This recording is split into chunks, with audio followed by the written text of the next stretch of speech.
So good morning, welcome to the June 5th, 2024 Board of Forestry Tour.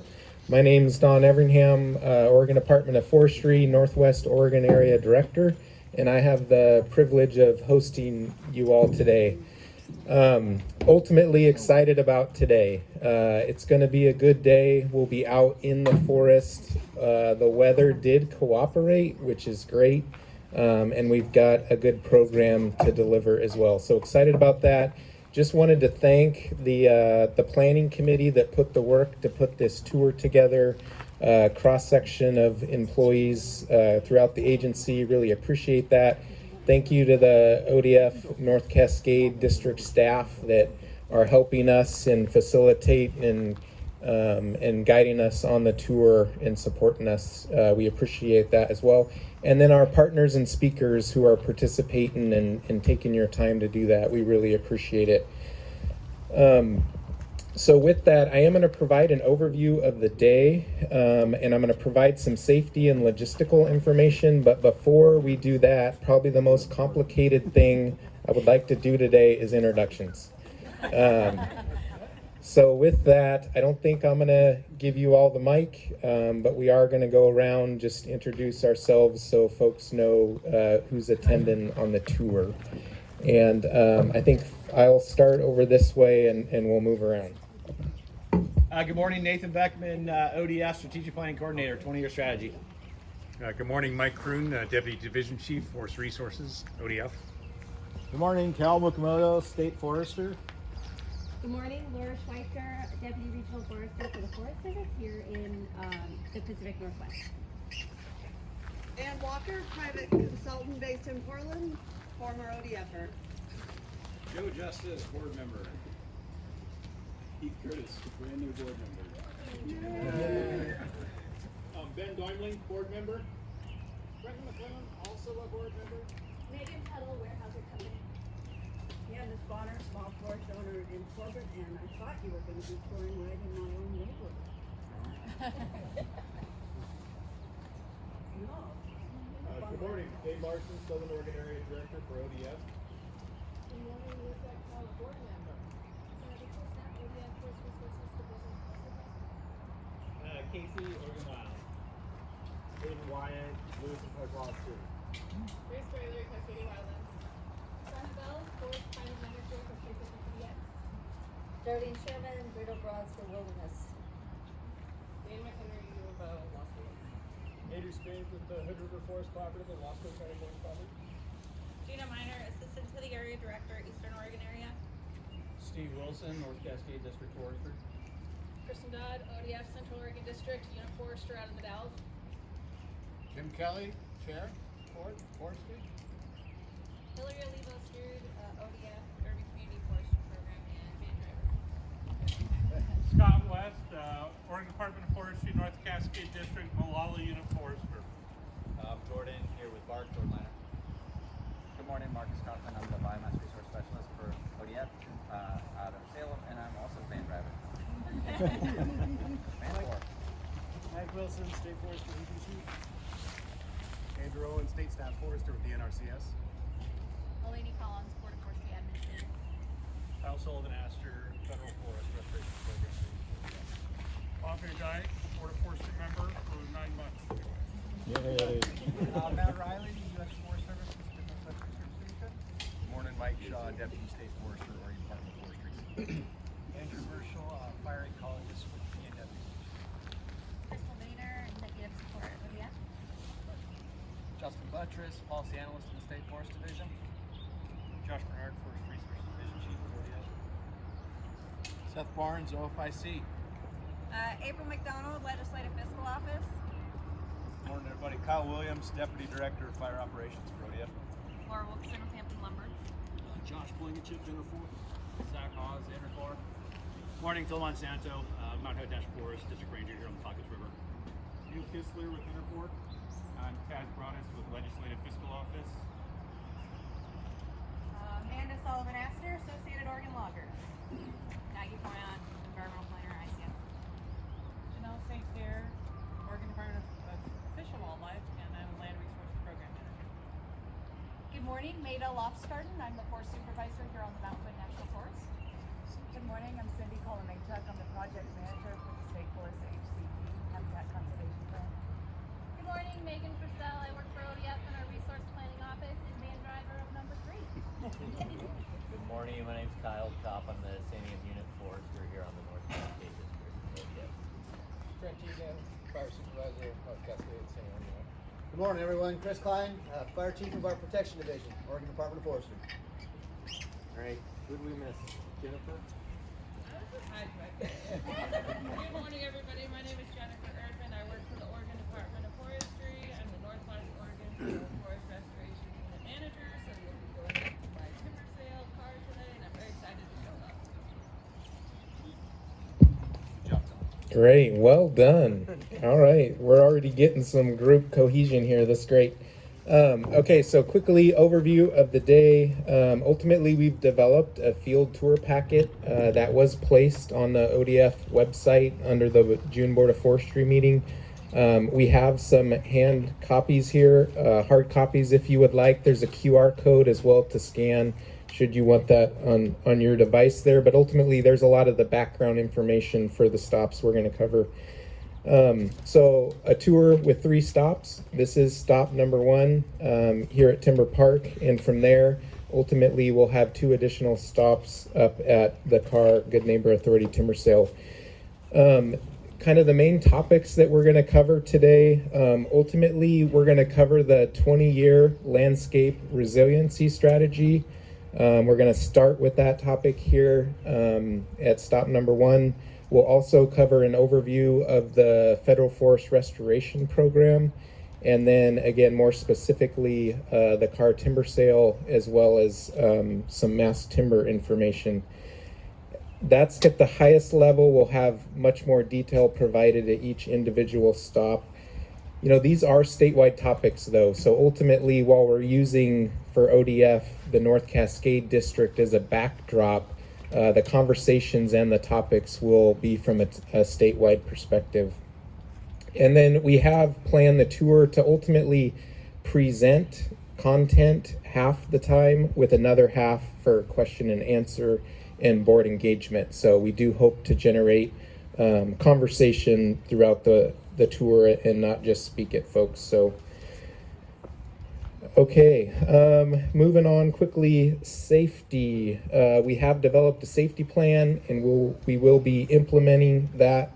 The first piece of that is accounting for folks. So we started off at the edge field. So members of the public and guests joining the tour, after this stop, before we head out of here, we'll need you to come up. There's some paperwork to sign. If you want to ride in vans, some other paperwork to sign. But we want to make sure we're accounting for folks. Driving is one of the most hazardous things we do. And ultimately, if we can limit the amount of vehicles, the better. So we do have vans, we do have ODF rigs with us. I understand we do have people driving their own personal rigs. I think we're probably up to about 12 vehicles currently, and obviously there's more folks that came directly at this stop. So we're probably going to be a caravan of 15 to 16 rigs or so, and that's just something that we'll need to note and deal with here. Communications and emergency services. We do have ODF radio. We've got our dispatch up. We've connected with Estacada Fire. They know our tour route. We've got safety gear on site. We do have an EMT as well as an AED. So if any point during the tour you're not feeling well, please just reach out to ODF staff or any other issues, and we'll make sure that we get that taken care of. Personal protective equipment, so PPE. Ultimately, after this stop, stops 2 and 3 of the tour do have overhead hazards, as well as stop 3 being an active timber harvest operation. So we will be requiring hard hats and safety vests at stops 2 and 3. Should you not have that, we've got 3 boxes of hard hats there available. We've got safety vests. We've got something like 30 safety vests. It wouldn't be enough for everybody, but hopefully from the stop, as you load up in vans and personal vehicles, if you don't have those things, please take it now. And then as we get out at stop number 2, we've got all that taken care of. Hey, Don, Forest Service has 10 more in case. Wonderful. Thank you. And then moving on to logistics, thank you, North Cascades, refreshments, snacks, appreciate that. We will have coolers with water and things like that along the tour as well. So restrooms, those are available here at stop number 1. Utilize those as needed, as well as at the lunch stop. So actually, thank you again. Yesterday, North Cascade had 2 porta potties delivered out into the field for us to use at the lunch stop. As I had mentioned, parking will be tight, and actually it's going to need to be coordinated, right? As we head out from here with 15 vehicles or so onto forest roads, ultimately there will be times where we'll need to back down forest roads enough to accommodate all the different vehicles. So we will have lead vehicles from ODF, we will have tail vehicles, we will have somebody jumping out and directing traffic, directing parking. So if you are driving, we've briefed all the van drivers on how we're going to do this. If you are driving your personal vehicle, somebody from ODF will be giving you some direction and can provide help backing if needed as well. And then at stop number 3, at that active car timber sale, ultimately we'll kind of conclude the tour. We've got time for Board of Forestry debrief and wrap up there on site. From there, the vans are all going to be headed back down to the edge field. We will be coming back by this location, so if you drove here and you do want to jump into a van, there is the opportunity to leave your vehicle here, attend the tour, the vans can come back by here, drop individuals off, and then we'll head back to the edge field. And then at the edge field, whatever vehicle you're in, as you arrive, ultimately the van drivers are accounting for everybody, so ultimately you're free to go as you arrive back in Edgefield for the day. So with that, there's probably some things I forgot, but any questions, glaring items I missed before we get started? Okay, so with that, I turn it over to Cal, State Forester. Thank you, Don. Well, good morning, and welcome to our tour. Now, I want to start out thanking you all for attending this tour. It's important that we get out and talk about these subjects because only together we're going to come up with the best solutions. I also want to give acknowledgement and thanks to our staff and partners for putting this thing together. You know, since ODF does a lot of firefighting, I think you heard about that, right? The largest fire department in the state. Well, they are all about mobilization, and logistics and safety, and I think they guys are just displaying those skills today. Those skills are not only used for things like this and fighting fires, but they're also used for things like taking care of an oil spill or ice damage in a town, or even computer viruses. Was that what we took care of? Okay, yeah. I mean, yeah, ransomware. But you know, we don't talk about those. We really want to talk about fire resiliency, mitigation, and suppression. But today I'm going to speak a little bit about ODF's alignment with other state and federal agencies in the landscape resiliency work. Since the passage of Senate Bill 762, ODF, along with other state and federal agencies, has worked diligently to develop the 20-year plan intended to leverage the most from our collective dollars for landscape resiliency. You know, over the past few decades, the western United States has experienced increasingly severe wildfires that are longer lasting, more expensive, more complicated, and more destructive. This is our current reality, and climate change will only worsen the situation. You know, wildfires do not respect borders or boundaries. They affect all regardless of ownership, ethnicity, socioeconomic status, or jurisdiction. Despite using every available tool to fight these fires, suppression alone is not enough. We must come together to create resilient landscapes and communities capable of coexisting with wildfire. Achieving this requires a bold and unified approach to enhancing landscape resilience and reducing wildfire risk across all land ownerships. Oregon has long adopted the all hands, all land strategy for resiliency work. Over the past 10 years, the state has committed $29 million to restoring federal forest lands through the Federal Forest Restoration Program and the Good Neighbor Authority. Additionally, Senate Bill 7762, passed in 2021, established 2 general fund grant programs to support resilience and wildfire reduction projects. Every piece of Oregon's land holds potential for wildlife habitat, and most significant impact on fish and wildlife related to fire depends on how humans prepare for, respond to, and recover from wildfires. Consequently, the Oregon Department of Fish and Wildlife, Janelle, I think you're here, has focused on securing federal funding for restoration projects. Last year, their efforts have brought nearly $60 million in federal funds to Oregon for statewide projects. Various organizations have led and supported landscape resilience work in Oregon for a considerable time. The 20-year strategy is not intended to overshadow these efforts, but to enhance them through better alignment. At its core, this strategy emphasizes collaboration, a well-established practice in Oregon. Here we set aside our differences, roll up our sleeves, and work together to manage our precious resources thoughtfully and responsibly. State and federal agencies leading this initiative are dedicated to maximizing investment opportunities in priority areas to scale up resiliency work and effectively reducing wildfire risk. How we work together to better serve Oregonians is a major goal of the 20-year plan. Wildfire, the beast knocking at the door, has gotten our attention, and we are responding. So with that, I'd like to hand this over to one of our great partners at the Forest Service, and Laura, we're going to ask you to say a few words. And you're going to be more impromptu, so you're going to be better. So here. Not in the least. You shared some wonderful information. Thank you, Cal.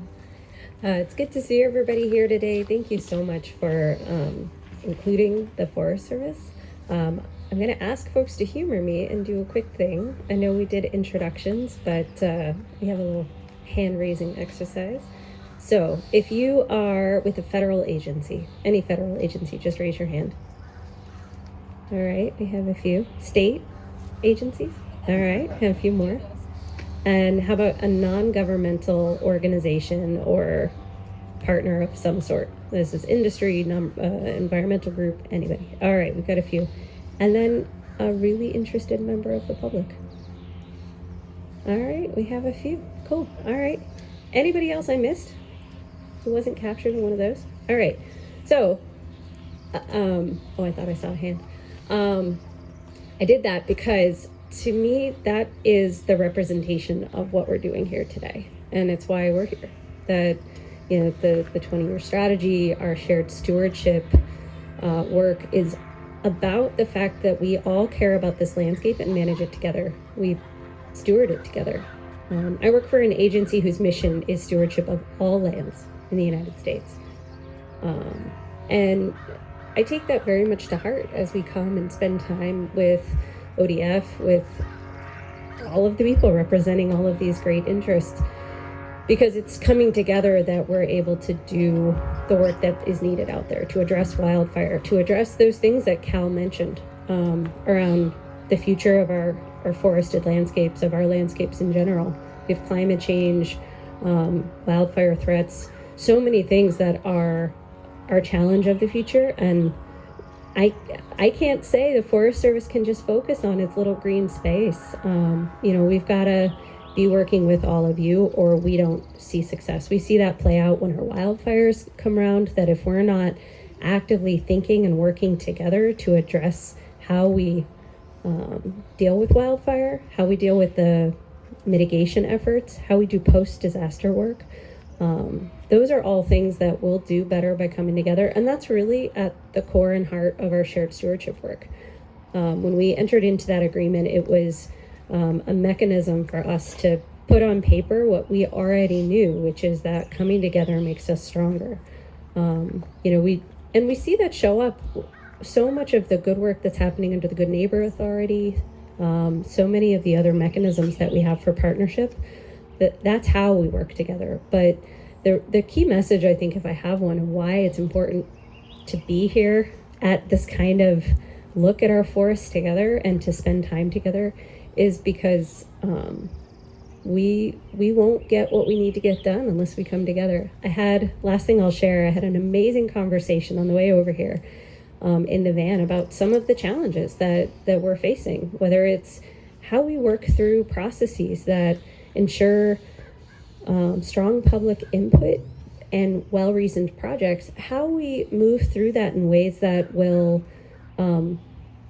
more or less meet all the different needs that we have out there. There's a lot of interests and a lot of needs. We're a multiple use agency. There's so many things out there that we want to be sure we're attending to when we do any of the work that we need to do out on the landscape.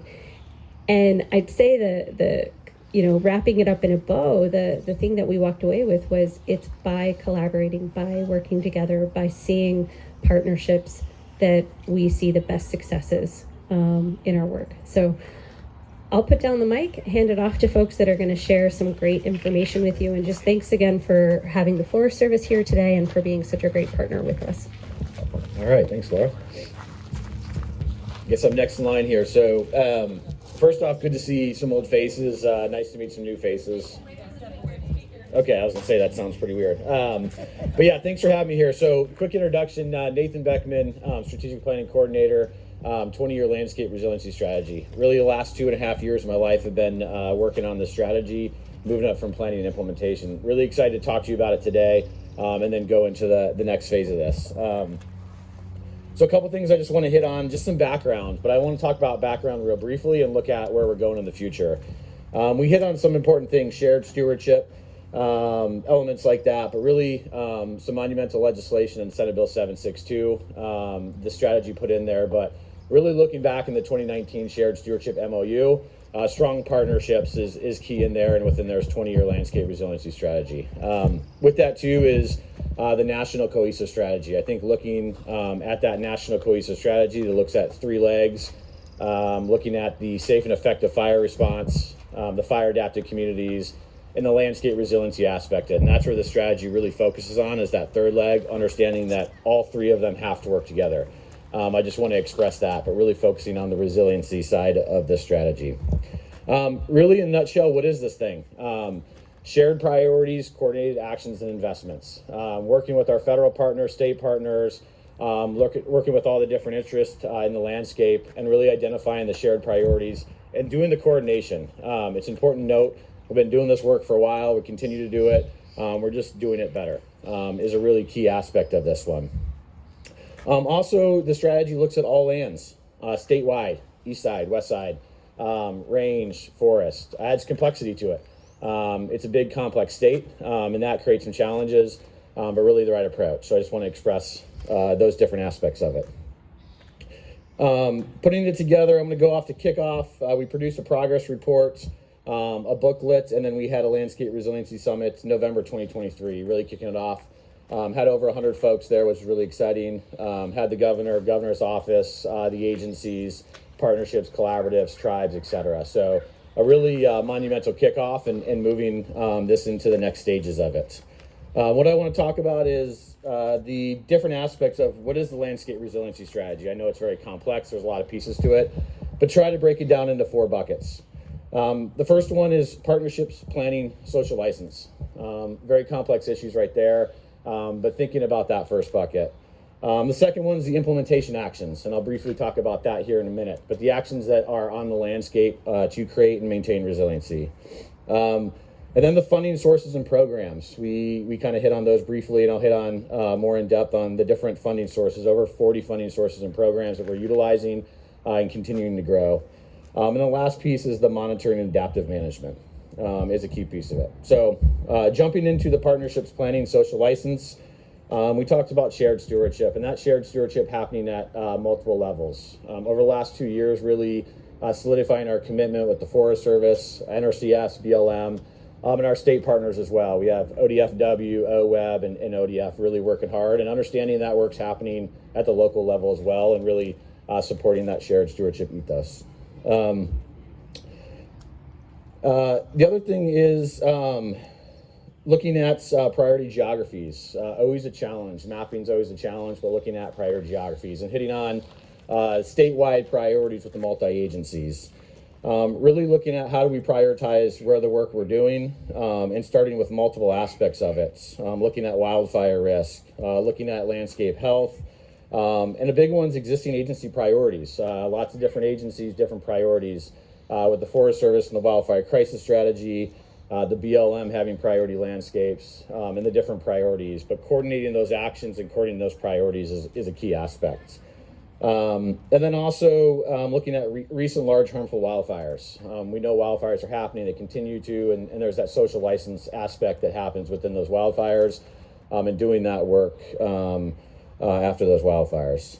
Identifying 13.1 million acres. It's a lot of work, it's a lot of acres, and a key aspect is the region that we're in, the Mount Hood area, is a priority for lots of folks. And once again, that's at state level. Very high level understanding, and the next phases of this are narrowing down those priorities. So to talk about that, the next phase here is the regional assessments and planning, and we're going to briefly hit on that in the next group here. But looking at the state and identifying 7 regions, carving out the state. It's a very complex, diverse state, and those are about 8 million acre regions on average, from the southwest part of the state to the northeast. The range in the southeast and in the Willamette Valley as well. And then really supporting that shared stewardship ethos and getting the appropriate folks at the table to identify where our priority project areas and setting metrics. And what I mean by that is really getting the folks together, doing different assessments and analysis. We have a lot of them with the quantitative wildfire risk assessment, looking at air quality, smoke, equity and social vulnerability are big pieces. And then also looking at the business and economic development, and then starting to identify where are these priority areas that are shared amongst the multiple agencies at a scale of 100,000 to 250,000 acres. Really saying, hey, these are the areas that we're really focused in. These are areas we're going to work in. We're going to leverage our resources. Setting metrics and identifying the resource needs is a key piece. Metrics is a big piece that there's a lot of talk about. And then setting 5-year work plans. The multi-agencies setting the work plan, saying, hey, this is the work we need to do jointly. This is the work that our agencies are going to lead. And here's how we're going to make that impact in these geographies. So once again, kind of high level on the partnerships planning and social license. We're going to get a little bit more in depth in the next conversation here. And then the implementation actions. Okay, so we do the planning. That's a huge aspect of it, identifying the priorities, and then moving into the actions that need to happen for resiliency. Big one is communications and public awareness. That's one that is extremely important. Had a nice opportunity to be in Bend and looking at the West Bend project and the broadcast burning they're doing there. And really the realization, they've been working on this for a long time, 20 years. To be pulling that off. And there's areas that we haven't been. So starting that social licensing process now, understanding that it's going to take time, we have to work towards it. And really making sure that we support that and integrate that work. And then of course there's the on-the-ground treatments, hand, mechanical thinning, looking at prescribed fire, the different aspects, and making sure we're doing the right work in the right place is a key piece. And understanding how we're working collaboratively cross-boundary with our partners, thinking at a landscape scale, doing this work. And then the product utilization and mill infrastructure. Critical piece, small diameter material that comes off from these projects, and what are we going to be doing with it? Supporting the mill infrastructure to do that work in order to hopefully reduce our costs, et cetera. And then the workforce, business and economic development. I'm glad Marcus is here, hitting on some of the alternative wood utilization opportunities and some of those pieces, which is a critical piece as well. And this is all shifting, right? Moving into the future. Few last pieces here. So we talk about the planning, the prioritization, the joint priorities, what are the actions, and then comes the funding. I think too often we think about the funding first. We got to put the funding, how are we getting the funding? That's supporting the actions that we need to do. So let's talk about funding. When we look at the strategy, over 40 funding sources we've identified, state, federal funding sources. Within ODF, we have 13 of them. Noticing that our 13, leveraging with our partners, is critical to putting the funding in the right place. Real quickly, 13 programs, National Fire Plan. We've been doing this work for a while. Over the last 10 years, ODS received $27 million putting on the grounds. It's great work. We're also talking about increasing the amount of money, and we got to think about the infrastructure that takes to actually implement that work, administer that work, etc.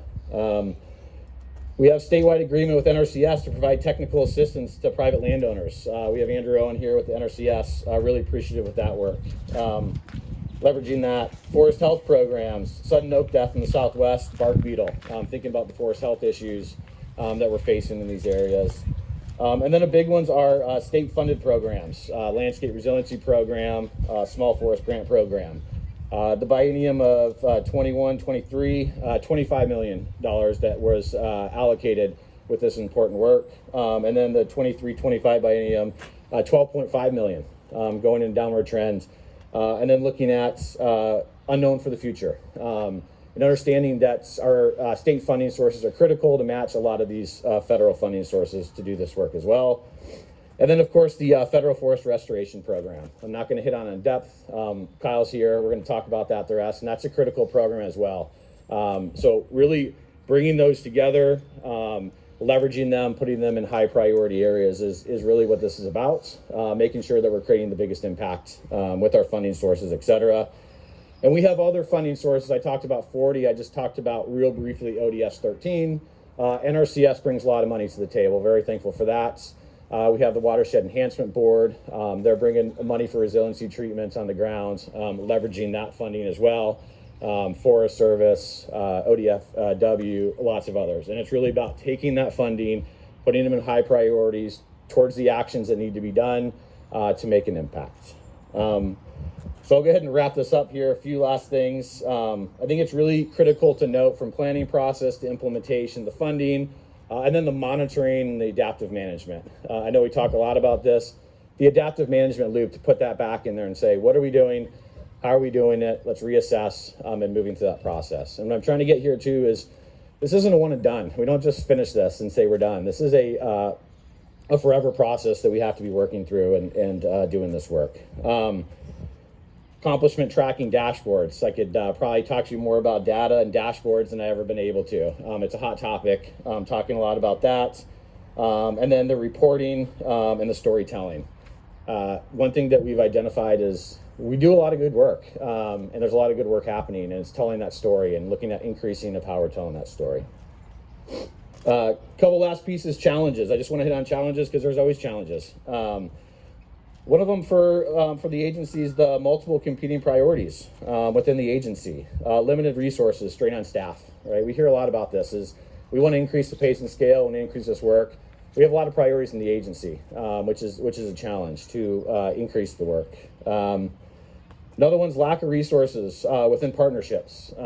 Lots of partnerships out there, a lot of work, want the agencies at the table, and it's hard for us to be at all these different places. So really thinking about the resources that takes to be in the partnerships and the planning, and then aligning the programs. Typically unfunded work, we go a lot towards implementation, but that planning and that partnership is critical. And we're going to talk about it all through the day, and that is what this is about, and that's really what shared stewardship's about. Adequate state funding, the importance of state funding. We're seeing a massive influx of federal funding coming to the state. And that state funding is critically important to be leveraging that and matching those funding sources together. And a big one is effectively communicating the agency accomplishments. I think we struggle with that, is telling the story and talking about the accomplishments. So it's really exciting to see this tour, y'all here, to talk about the programs, to talk about FFR, and really look at, hey, here's a lot of our accomplishments and the great work that we're doing, and how are we increasing that into the future. Next steps really is agency alignment and organization around the strategy, right? Working on that, aligning it with our federal friends, state family. That's challenging to bring all that together within the agencies, but we're all pointing in a direction, heading in a place that we need to go. So very exciting in that aspect. I mentioned accomplishment tracking and dashboard. Understanding where are we doing the work, how are we doing the work, how much of the work are we doing, and really some big initiatives to bringing all that data together, not only within ODF and our 13 programs, but an interagency, bringing in the multiple agencies and saying, hey, here's where the work is, that really helps us with that reporting and the accomplishments, etc. Sustainable wildfire funding work groups, big thing that's going on.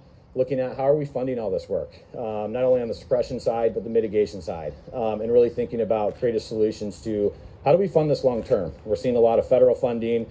We've seen an increase in state funding that's leveled out, and thinking about how are we actually going to maintain this long term, but also thinking creatively with wood markets, increasing the way we plan and the way we do work, thinking about that. And the last piece is the regional partnerships assessment and planning, taking this from concept strategy into implementation and how we really start getting to those priority projects, those metrics in the implementation. And that's the next stage of this that is really exciting to see this continue to go. And that's where we're going to kind of move on to the next one to get a little bit deeper and really have the subject matter experts in that field. So Maida, Kristin, really happy to have you here. Thank you. Yeah. Thanks, Nathan. Again, my name is Kristin Dodd. I'm a unit forester based out of the Dalles. So I have responsibility in both Hood River and Wasco counties. And, part of this message and, talking about these different levels, is to kind of paint the big picture from 30,000 foot all the way down to boots on the ground. So I'm actually going to dive a little bit into some of the details of the work that I've been involved in on the east side of the Mount Hood, and then I'll hand it over to Maida to kind of bring us back up and try to connect some of those dots for this conversation and the strategic action plan effort that's going on across the Mount Hood National Forest. So just talking about my experience in Wasco County specifically, in my time in the Dalles since 2016, I recognize that some of the work and the funding and the treatments that we were doing were pretty microsite scale efforts. And it was pretty quick to come to the conclusion that we needed to take a step back, start to talk about partnerships and, leveraging each other to identify landscape scale, cross-boundary activities. We had a Wasco Forest Collaborative was in place and established, and through the partners that participate in that collaborative, there were a number of what I call powerhouse representatives through multiple agencies that got together, and we started pulling together project concepts for getting some of these cross-boundary treatments accomplished. I would kind of offer that at the time it was catch as catch can, even though we were working together, but taking advantage of opportunities when those opportunities presented themselves.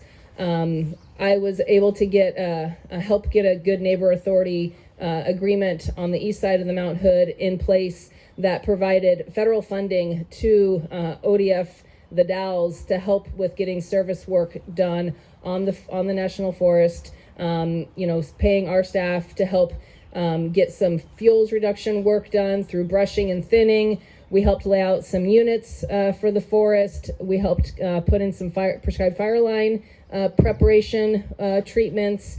And we also administered contracts for mastication projects on the Mount Hood National Forest. And so that agreement's been longstanding in place. In fact, we're currently working on updating our GNA agreement to include us being able to assist with prescribed burning on the Mount Hood National Forest. But, those efforts, again, included other partners that speared off into other projects and activities. We have a really strong relationship with Natural Resource Conservation Service folks. And again, powerhouses at a local level. We were able to put 2 Joint Chiefs projects together in Wasco County. And that Joint Chiefs work included, obviously, work on federal lands, treatment on private lands through NRCS's EQIP program. but also funding for work on non-federal lands. We were able to get funding to do treatment on the ODF&W White River Wildlife Area through Joint Chiefs, and on City of the Dalles and Department of State land in the Dalles watershed. And these are footprints that are close to communities, big impacts if they were to burn. So we've got Joint Chiefs projects that are going on. We did get an ODF LRP project in Wasco County where we did cross-boundary treatment on private, state, and federal lands. So a lot of momentum has occurred in Wasco County with a lot of work, and we were just awarded a CWDG grant. And part of that CWDG is going to bring in funding for a county wildfire coordinator. And, in my opinion, while we've been able to accomplish a lot in Wasco County, this coordinator will help kind of bring us back to center and make sure that we're continuing to identify priority areas and priority treatments, etc. In Wasco or in Hood River County, we haven't been that far along with activities and treatments. And again, partners recognize the need to convene and establish and formalize something where we can do cross-boundary work, landscape scale projects. And so there's a little bit of funding currently, but we're trying to expand on that, and currently in the process of establishing a Hood River All Lands partnership. Again, all of the players are going to be at the table, and it includes industrial landowners, scenic area staff, watershed folks, NRCS, etc. And we're trying to be strategic and deliberate in establishing this partnership to be able to look at and prioritize and identify the landscape and the treatments and the priorities, so that we can build off of what Nathan was talking about with the 20-year plan. But really the recognition is it takes a village, but it also takes time. These things don't happen overnight, again, as Nathan mentioned. And so while none of us individually have the bandwidth to be able to do this, we've recognized that we have to make it happen. And so we're coming together, getting our brains collectively working to figure out how we can be efficient with what we're doing, go after funding, and help us to support that. And we've utilized all of those funding sources, again, that Nathan referenced, from state ODF funding, ODF&W, OWEB, National Fire Plan, etc. So exploring all of the funding sources. But while we've had a lot of successes and we've got a lot of good momentum, some of the challenges go back to the capacity and the bandwidth, which requires funding to bring that capacity in to help us. The planning effort and the coordination and the collaboration takes a lot of time and energy, and that often is what we don't have the money for. And while we might be able to try to get funding to get that capacity in place, we still need to get the planning work done to get projects shovel ready for when we do have funding for implementation. So those things take time, and require funding, etc. So those are some of the challenges between the capacity and the bandwidth. But for ODF, some of our benefits with providing staffing is that our staff provide extra boots on the ground for the Forest Service on our G&A agreement specifically, and give those folks extra experience that they can put under their belt. It extends their seasons of employment, which provides good retention for us, and we're able to utilize them as a fire resource as well. So it's kind of a win-win-win all across the board. Again, just kind of wanting to share and hit on some of the things that are happening up in the gorge on the east side of the Mount Hood National Forest, across those jurisdictional landscapes, and where we're at and what we've learned. And then I'm going to hand it to Maida to kind of bring us back up at the regional level. Awesome. Thank you so much, Kristin. Just real quick, how many of you came from over on the east side? Thank you for bringing the weather. Really appreciate that. We were a little worried about what it was going to look like today. Again, I'm Maida Loftsgaarden. I'm the forest supervisor here on the Mount Hood. It is such a pleasure to have you all here today and to be able to host this statewide conversation and take a look here at the local scale. I want to give Kristin a huge amount of credit. There's a set of Andrews here, Andrew Merschel, Andrew Spaeth, Andrew Owen with NRCS. The work that we're doing over on the east side of the forest is really through an extensive set of partnerships. I always say there's something in the water in Wasco County that makes partnerships really effective, and we want to figure out what's in that water and take it across the state, right? Across here on the Mount Hood.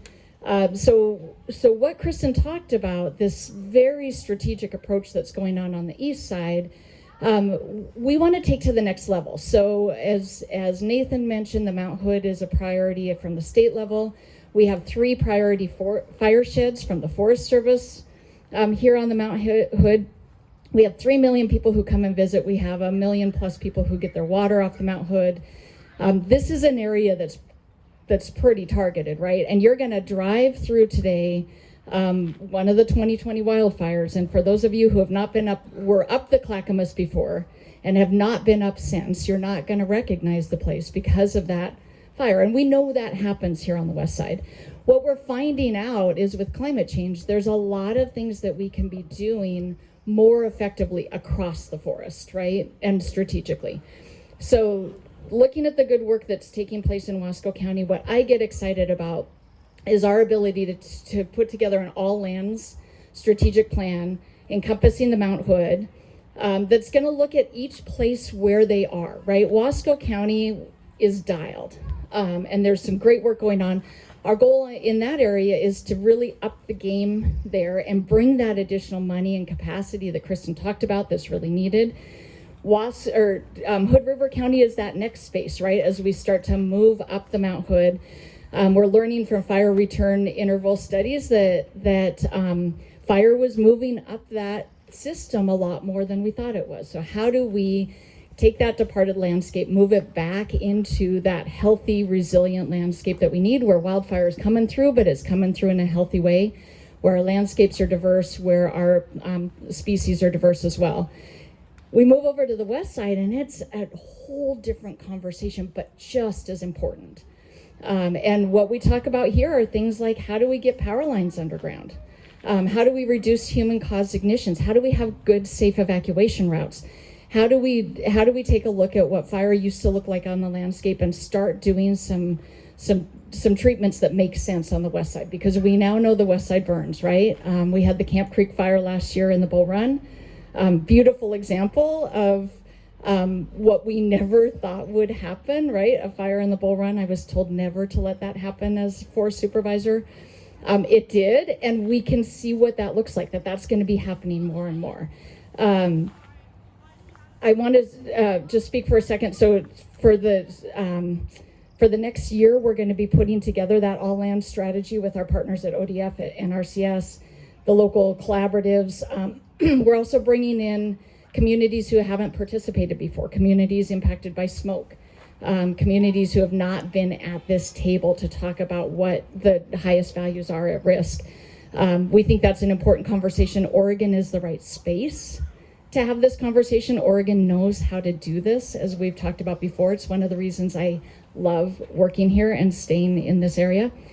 And then what's next for us is, as we get those priorities together, building them right into that regional component. So Mount Hood is unique because we're west side and east side of the Cascades. We're also partnering with the Columbia Gorge, which is Oregon and Washington. So we think this is a great example for how you take these local priorities, build them right into the regional strategy for the 20-year strategy, build them right into the Forest Service strategy. So we're really excited to showcase this. We're at the initial stages. We've got a great example coming from Wasco County to build on. We're excited to take you up into the system and look at some of the good neighbor authority agreements that we're working on, and hope that starts a good solid conversation for the board and for your future deliberations. So thanks, and I think who's got this next on? Maybe. Cool. Yeah, thank you. And ultimately, that does set the stage for the tour and that highest level. And as we move to stops 2 and 3, again, we'll ground down more into some specifics. But we do have time here, so for there, we'll open it up to question and answer. Any comments related to speakers, either from board members or others? Comments or questions? For Supervisor, what are we thinking about the bull run? What are we thinking about fire management within the bull run? You mentioned. I'll turn that back to Maida. So the question was, what are we thinking about fire management in the Bull Run, ultimately that watershed? You've got so many better. What do we think about fire management in the Bull Run? Again, like I said, when I came on board, there were 2 things I was told should never burn. One was the Bull Run and the other one was Timberline Lodge. Took care of both of those in the first 2.5 years that I was with the agency. I think I'll just speak a little bit, and I would love to get y'all's perspective as well. There really was an assumption that the Bull Run, the west side of the Cascades, that doesn't burn, and if it burns, it's catastrophic, right? It's done. That watershed is done. And again, you'll see the 2020 fires, right? That just kind of reinforced that concept of it's going to be one big fire, it's going to come through. So when we had the lightning strike last end of August, there was some real concern. I mean, this was close to the headworks. There was some real concern about what that was going to do to the infrastructure, the water quality. What we saw, and I think if you can grab Andrew later today, what we saw is, I think, some of what they're seeing in their fire return interval studies that they're doing in the Bull Run and on the west side of the Mount Hood, and that is there were fires that came through that were these 2,000 to 5,000 acre fires that came late in the year. They might have been a lightning strike. They moved up the system. Rains came and took them down, and that's kind of what we saw last year with the fire. That said, we are in a watershed that provides water for 1 million people, so it is no small conversation. It was an immediate type 1 team. I don't even think there was a conversation. It was Bull Run, type 1 team. Everybody nationally knew that this was the priority. So what comes to mind, I think, for us is now that we've seen that and we know what these fires can look like and we know that they're not going to take out the entire system necessarily, then what do we do to provide our firefighters a good approach to really manage fires in that space? And that's, there is no commercial harvest in the Bull Run, but there are spaces in the road system where we can set up lines ahead of time, where we can have the conversation about, like, where can we make it good and safe to fight fire so that we can protect that watershed and protect water quality. We are just starting those conversations. We don't know what it's going to look like, but it's a space now we can have a conversation that I just don't think we would have had before that Camp Creek fire. And again, Scott and Steve, I'd look to you guys. Any additional?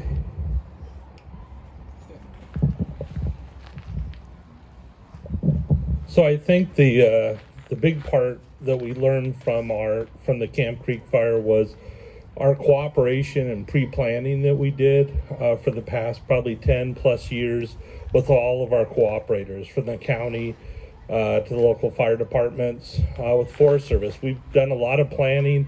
We did a lot of exercises trying to figure out what happens if that was going to happen there, and it was better than what we anticipated.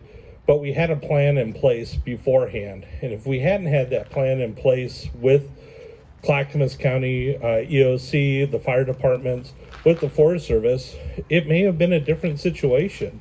But what was great about that fire was everybody came together. Every resource that we could have came together, worked together as one to fight that fire. It didn't matter what our emblem on our vehicles were, what our uniforms were. We all had the same common goals. We got the same resources there as fast as possible. We were able to utilize some of our ODF way of getting industry resources there, that with the federal system it takes a little bit longer to get those type of contract resources. we're able to get those there on time. But that was a lot due to relationships that we have here with the North Cascade District and the Mount Hood.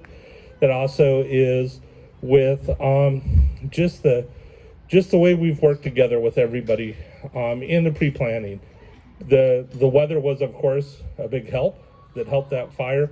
But I do think that at times we forget, we say there's no logging, but logging had happened in the past.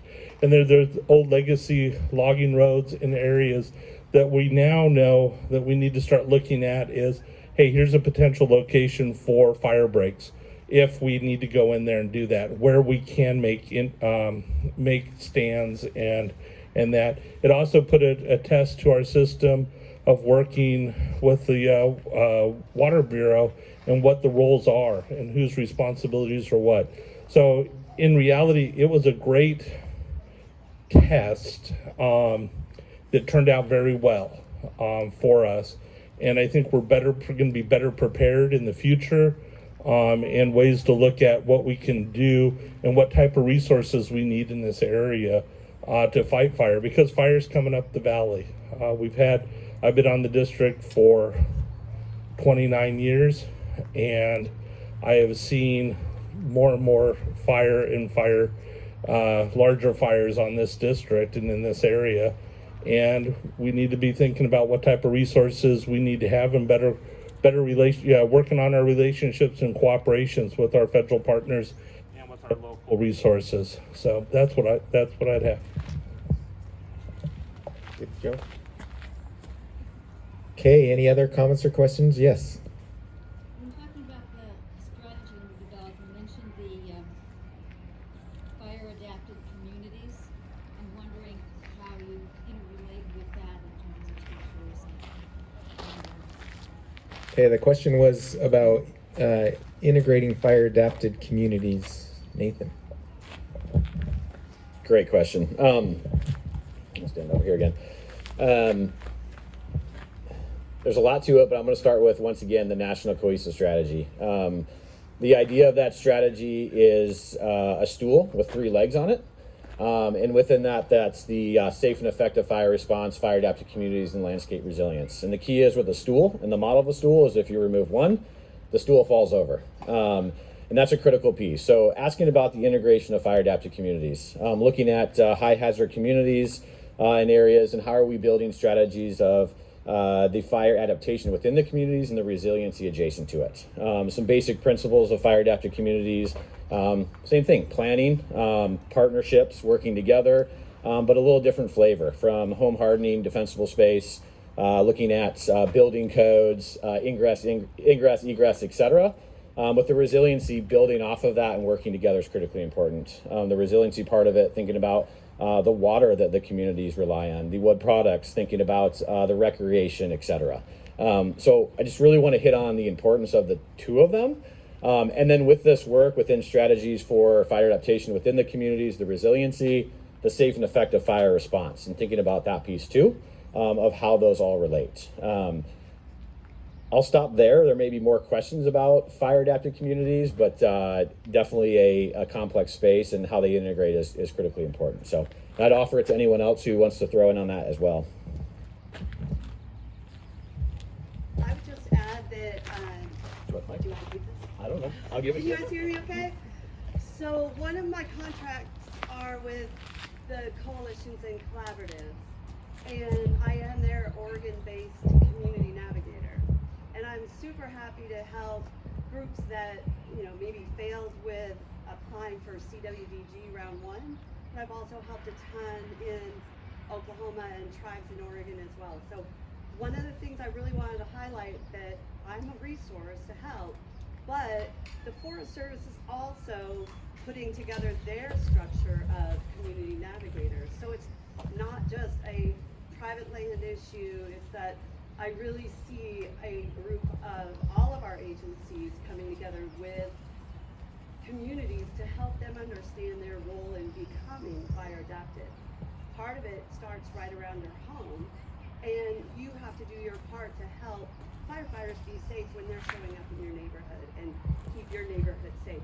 But reach out to them. There's all kinds of new resources because of Bill and IRA funding that are right there and available to help you. definitely reach out if you can.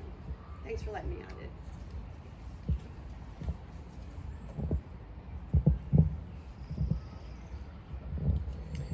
Okay, anything additional at stop number 1?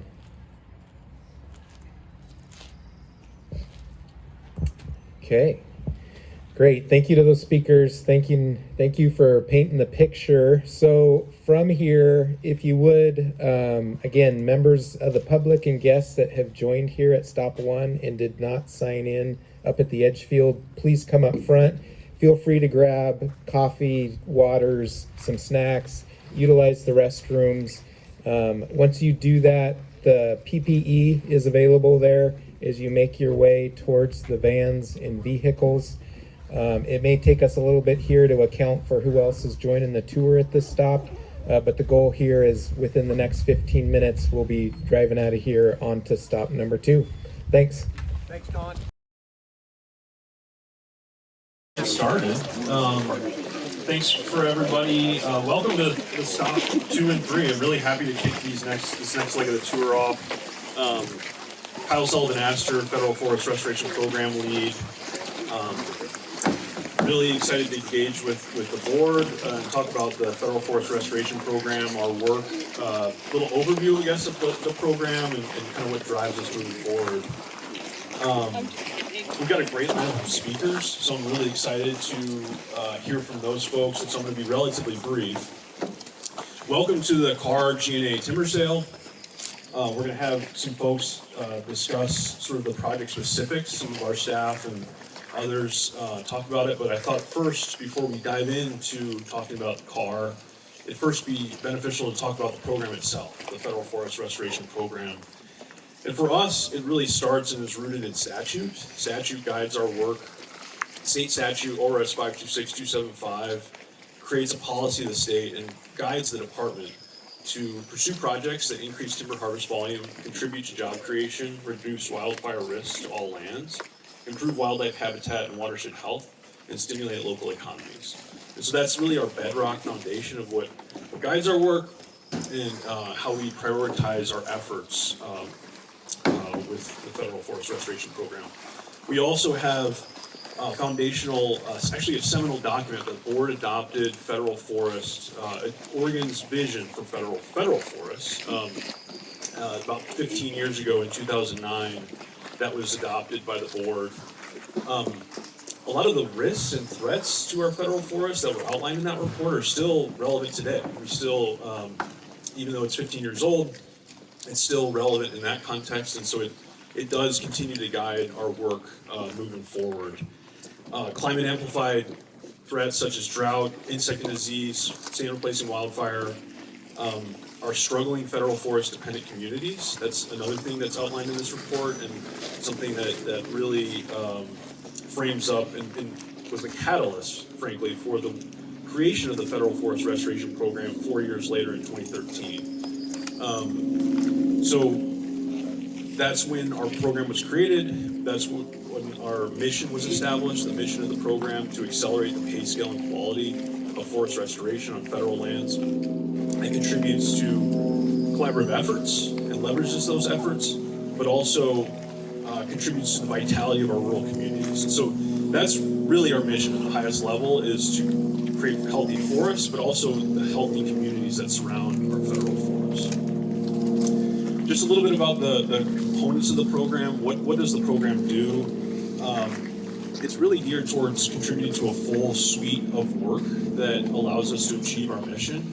And there's really 4 components: the collaboration component of our program, the planning, implementation, and monitoring. The collaboration component is 2 forest collaborative grant programs that support those groups, specifically what we call our Forest Collaborative Grant Program, that supports facilitators that convene multi-stakeholder groups that are trying to seek agreement on sometimes controversial issues. And also our TAS, our Technical Assistance and Science Support grants that provide outside technical assistance to deliver science so that folks that engage in these groups can develop that consensus. And so that's the other piece of our Forest Collaborative, our collaborative component. Planning, that's investments in what we call our PACE initiative, our Planning Assistance and Categorical Exclusion initiative. And that's really geared towards getting projects through the National Environmental Policy Act process. And so we do that through in a comprehensive manner through contract NEPA efforts. And that's everything from assisting with project scoping, the surveys, the analysis, the reports, all the way to the decision notice and decision memos. And so that's the comprehensive approach that the state takes to assist our federal partners to planning for federal forest projects. We also can do any step along the way in any discrete manner, specifically surveys, and that's a big limitation often for our federal counterparts, and so that's also part of our PACE initiative, is investing in surveys. Implementation, that's pretty straightforward. That's what we're seeing today. This is the implementation component. We implement both commercial and non-commercial restoration projects, and then monitoring. That's also part of what we do. It's a part of the adaptive management cycle of work. So we monitor post-implementation for both terrestrial and aquatic restoration treatments.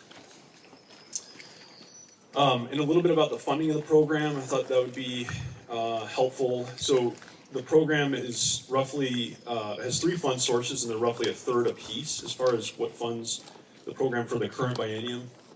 First is federal funds, and those are either congressional appropriations or Forest Service trust funds. We have other funds, which are G&A timber sale revenues. So the revenues that are generated from a commercial project, they're reinvested back into the forest. They can also be used to offset staff time that implement those restoration treatments on the forest. And then importantly, we have general fund. That's a key fund source that funds our staff, funds the initiatives in our collaboration and planning components. And it's really key to unlocking those federal funds and leveraging those funds. Also, it's key to investing in work that doesn't generate timber sale revenue, that doesn't have value, but still has a high restoration need. And so that's what those general funds are really crucial for doing. This program truly is shared stewardship in action. We've treated right around, since 2016, when we really started to kick off our Good Neighbor Authority efforts, we've treated right around 5,000 to 8,000 acres per year in both commercial and non-commercial treatments. That is more than any other Western state in the nation when it comes to work under Good Neighbor Authority. And I think that's a testament to really how early this work started in Oregon, those investments in collaboratives and in the planning, but also the deep partnerships that we have with our federal counterparts, both at the regional level and at the forest level. Still relatively modest, though, compared to the need. When we talk about 5,000 to 8,000 acres per year, it's more than any other Western state, but it's still not where we need to be when we talk about or think about the greatest need. At last check, it's, I think, upwards of 5 million acres of forest that are priority areas for treatment. So that's a big elephant, and so something that we need to continue to focus on to do more than what we're able to accomplish, to fall in line with that statute, to truly implement what our statutory guidance is, the forthcoming direction and the vision for Oregon's forests, and also implementing the 20-year strategic plan. So we just need to do more to get there. How we get there and the look ahead is continuing to anchor into additionality. That's another thing that's defined in statute for us, is to be additive. And it's defined as doing more, accomplishing more than what the federal agencies are able to accomplish themselves.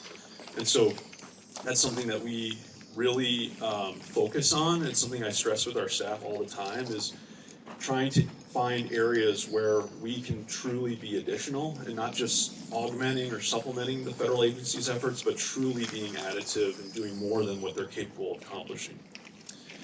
And then frankly, I think moving forward, our challenge but opportunity is to be more than a federal a contractor for the federal government. Not simply implementing projects, but co-developing them and co-planning and truly sharing in the stewardship with our federal counterparts. And that's where I think the 20-year strategy can really be a key driver in trying to find that middle ground between the federal forest planning and also our state objectives and trying to meet in the middle moving forward. And it's going to be important, right? Because 57% of the 20-year strategic plan landscapes are federal. So 57%, the majority of those landscapes or priorities are on federal ownership. And so it's going to be really important to look at those acres on a moving forward basis. And I think the Federal Forest Restoration Program is excited to be a key tool to fully implementing that strategy. That's really all I had. I wanted to introduce our guests. We've got, like I said, we got a great lineup. We have Andrew Spaeth. He is the facilitator, as he's mentioned, the facilitator for the Hood River and Wasco County Forest Collaboratives, a recipient, longtime recipients of our Forest Collaborative grants. And so he's going to discuss a little bit about the impact of those grants, but also the successes and challenges that those groups have faced over the years. That group covers the east side of this forest. And we have Andrew Merschel here. He's a researcher to discuss the TAS grant that he was a recipient of and some of the work associated with it, a fire history study on the east side of this forest, working with the Wasco County Forest Collaborative, but also how that led to some work that he's now doing on the west side of the forest. So really excited to learn more about that. And then we're fortunate to have Phil Monsanto. He's the district ranger for the Clackamas River Range District. That's where we're at today. Former silviculturist, I think, for this planning area, the North Clack EA planning area that CAR GNA is a part of.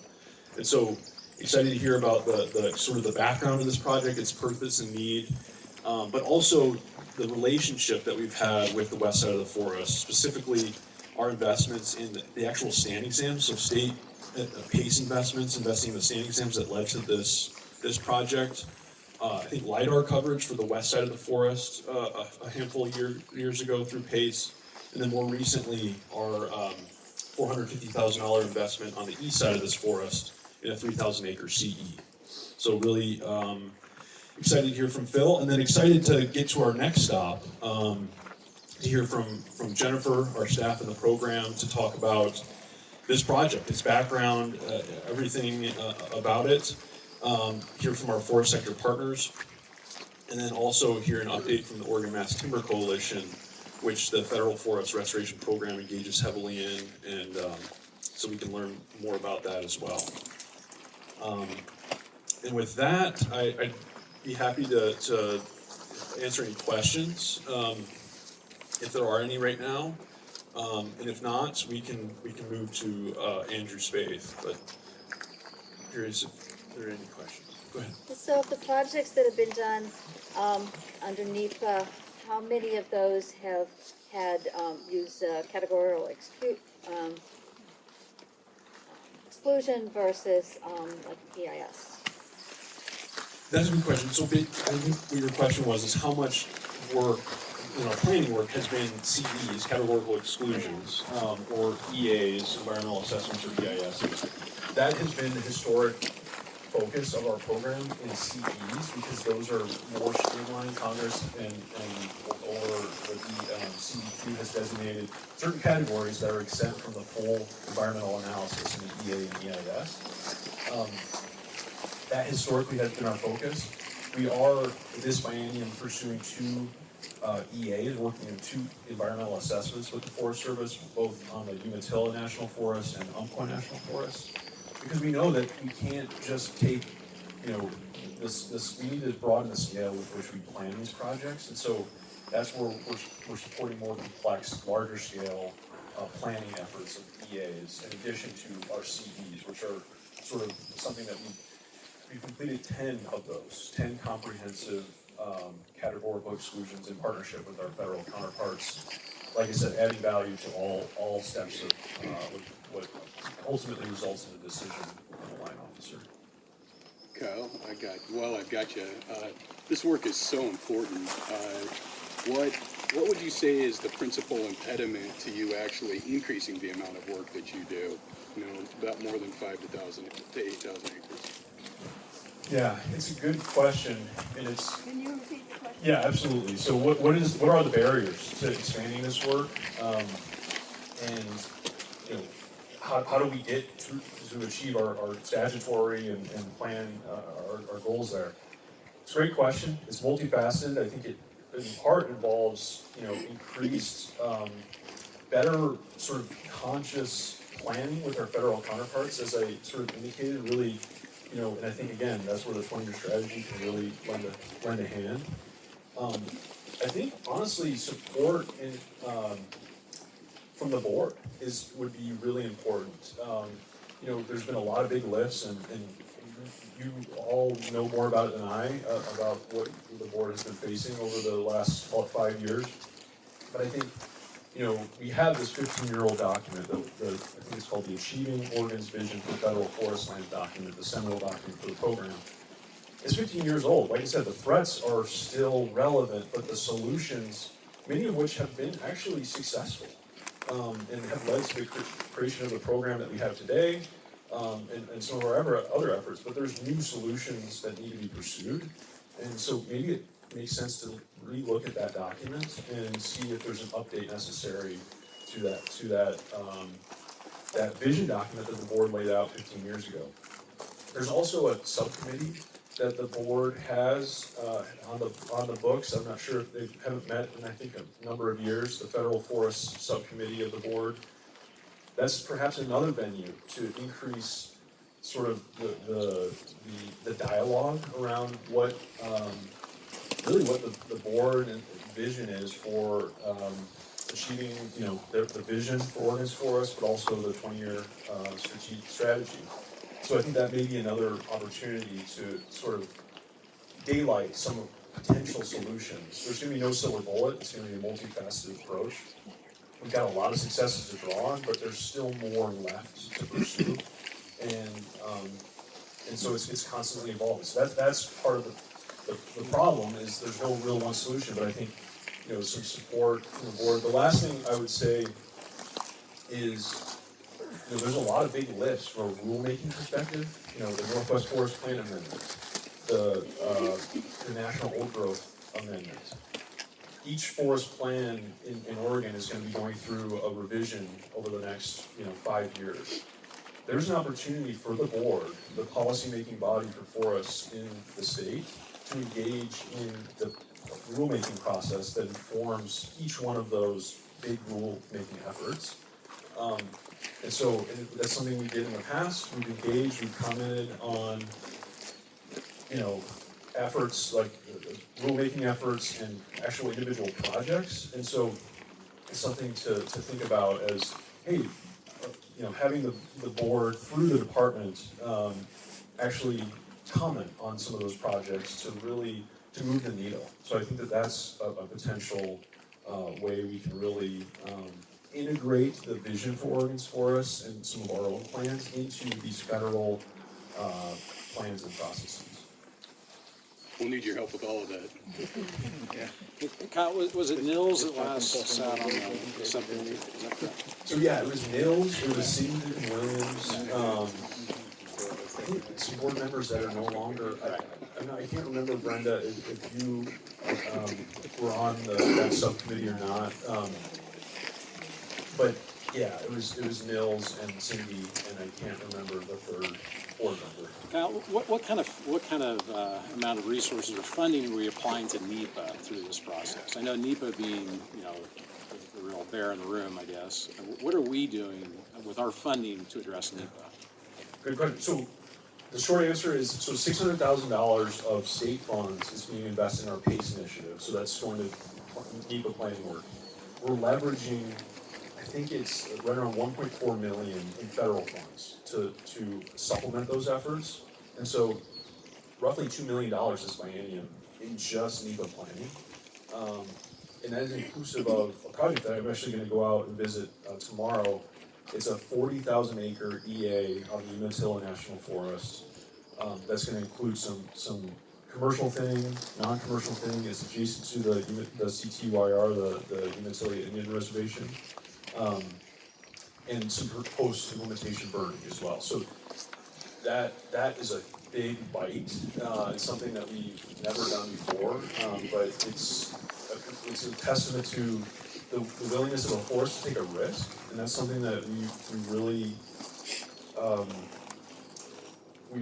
want to encourage in taking those strategic risks. And so we're really hopeful that it works out. It's a big complex project. Anytime you get to that scale, you're talking about a lot of resource concerns and a lot of analysis and the time it takes. But we're going to be doing that in a year. So we just started that contract, and so it'll be completed at the end of the biennium. No, I'm happy to hear you're doing it. I mean, I think in order to get to the scale, we have to think big. We have to think in that kind of size. On that Umatilla project, since you're going to be right next to the reservation, any chance for traditional ecological knowledge? Great question. The question was, since we're adjacent to the CTYR reservation, is there any chance for their input in the traditional ecological knowledge that they bring to the table? And most definitely. Actually, that's another unique facet that I didn't mention. So tomorrow we have a pre-work meeting, and outlined in this project is including the CTYR foresters, those folks, in actually developing the silviculture plans for this project, so they can have, part of the objective is a huckleberry restoration piece, and so having them inform the what, and ODF really brings the resources to bear to actually do the analysis, but beyond simply consultation, we're bringing them to the table and having them pick individual units for treatment, and then they may have the option to implement those post-decision. And so that's a great question. It's something that we're looking to try and leverage across the state with conversations with Warm Springs, Cow Creek, and others to see, because that's the limitation. It's often a limitation of capacity on both the Forest Services side and the tribe. And that's where we can bring resources to bear and include those priorities of the tribe on the federal forest. Not that it's occurring, not that it's not occurring today, but really subsequently bring them in. So yeah, that's a great question. You mentioned earlier that the NEPA focus so far has been on a lot of CEs, just as that's a kind of streamlined process, more so than EA or EIS analyses for these like larger projects like on the Umatilla.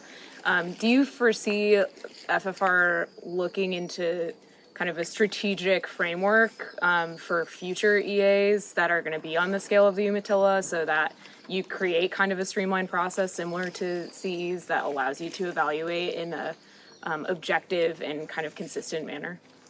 Absolutely. The question was essentially, are you going to be continuing to do these larger scale projects, these EAs in partnership with the Forest Service? The answer is most definitely, and I think that question is an ability to sort of answer how we're going to be thinking about approaching the planning of both our operations, including the NEPA planning and the implementation work on a moving forward basis, really trying to be more cognizant as we enter into the 25-27 biennium of trying to line up 24 months of work and really being strategic and having the 20-year plan inform those biennial plans within the program that should, all tools on the table, whether it's a CE or an EA. I'm not sure there's much of an appetite for an EIS, but that is most definitely on the table and should be a tool in the toolbox as we think about more conscious biennial operations planning for both our NEPA work and our implementation.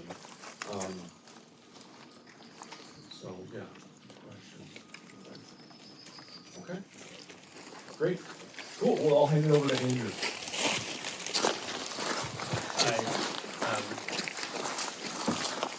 Norm Johnson and Jerry Franklin, in their recent book, Ecological Forest Management, suggest that forest collaborative groups like the couple that I work with adopt a golden retriever and use that to help bring smiles to people's face and make some of the inevitably really challenging conversations that we have about public lands management and forest management a little bit easier when you can pet a furry friend. So I appreciate you letting me bring Tilly. She appreciates all the love she's getting on this trip. She is our mascot for the Hood River Wasco County Forest Collaborative. So, yeah, my name is Andrew Spaeth. I am the facilitator and coordinator for the 2 forest collaboratives on the east zone of the Mount Hood. And I think the ecological context that we're in right now is a little different than what all of you know that we work in on the east side. But this work is instructive nonetheless, and I think highlights some of the things that we're working on and that we're going to continue to be grappling with. And so, what is a forest collaborative? So we're a diverse group of partners. Some of the participants in our collaborative include environmental groups, the timber industry, the Warm Springs Tribe, state, federal, local natural resource management organizations and agencies, and interested citizens and community members. This disparate set of interests and partners gathers to work through the science of restoration and try to find common ground on how do we manage public lands for multiple benefits. Our vision of collaborative conservation is really one in which, by bringing diverse interests together, we can create social license and public support for the work that we know needs to happen to restore our forest ecosystems. And the outcome of that can be both healthier landscapes and healthier forests, but also economic activity and restoration byproducts that are going to support our milling infrastructure and local jobs. The 2 collaboratives that I work with are focused on ranger districts, respectively.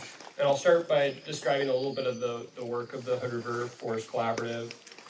We were formed in 2011 by some local retired Forest Service personnel, actually, and they really saw the effects of both, prior to the Northwest Forest Plan, the really unsustainable management that had been occurring across the Pacific Northwest, and then the Northwest Forest Plan and the stop of pretty much all management activity. And that pendulum swing didn't really seem to align with what we understood our forest ecosystems to really need, especially after a century and a half of fire exclusion and the past management that had occurred. Hood River is, in the Ranger District there, is really diverse. We have everything from Oregon white oak and ponderosa pine to subalpine fir and whitebark pine, right? We have the gamut. And so it's a really diverse forested landscape to manage. And I think where we've found common ground and where we've really thrived is in the west side of the valley, where our forests look more or less like this in a lot of cases. Focusing on plantation thinning has been really a successful focus of the group, and trying to accelerate the development of old growth and mature forest characteristics in these previously managed and converted stands. We've also recently engaged with the Warm Springs Tribe, tribal elders, and tribal natural resources staff to plan the Waukoma Huckleberry Enhancement Project.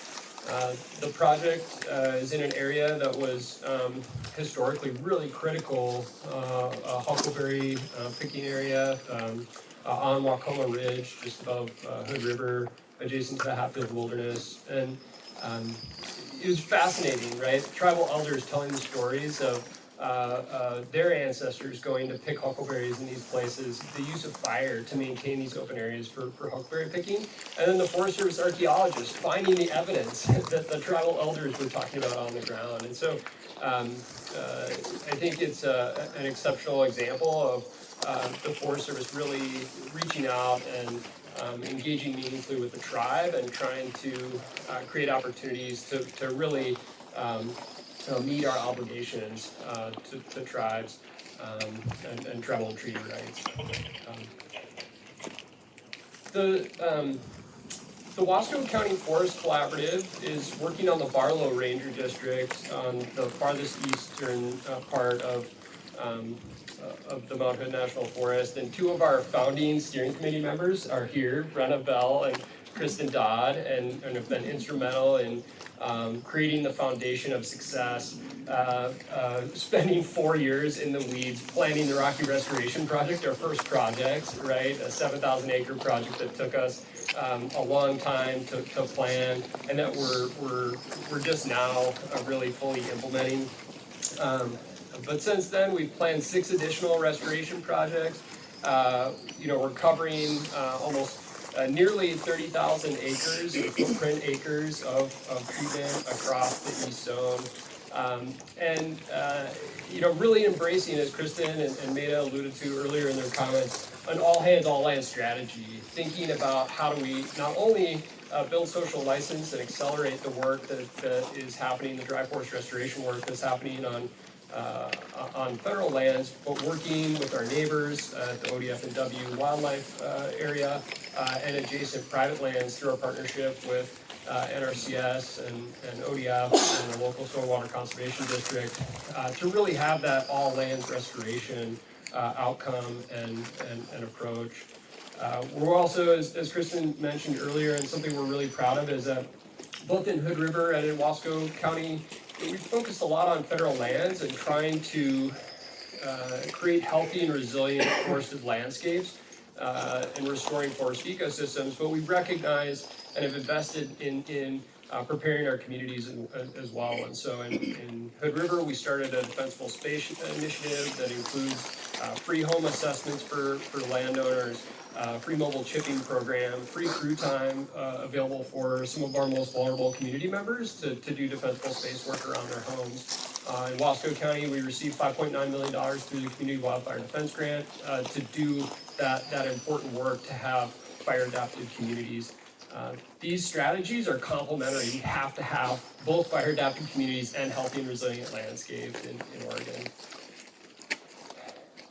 I want to just, when Kyle gave me the microphone, he may have made a mistake, because those who know me know that I sometimes don't miss an opportunity to share a few things that are on my mind, and that I think, the Board of Forestry is really such a critical partner in all this, and your leadership is going to be really important to addressing some of the big challenges that we need to get serious about and we need to talk about.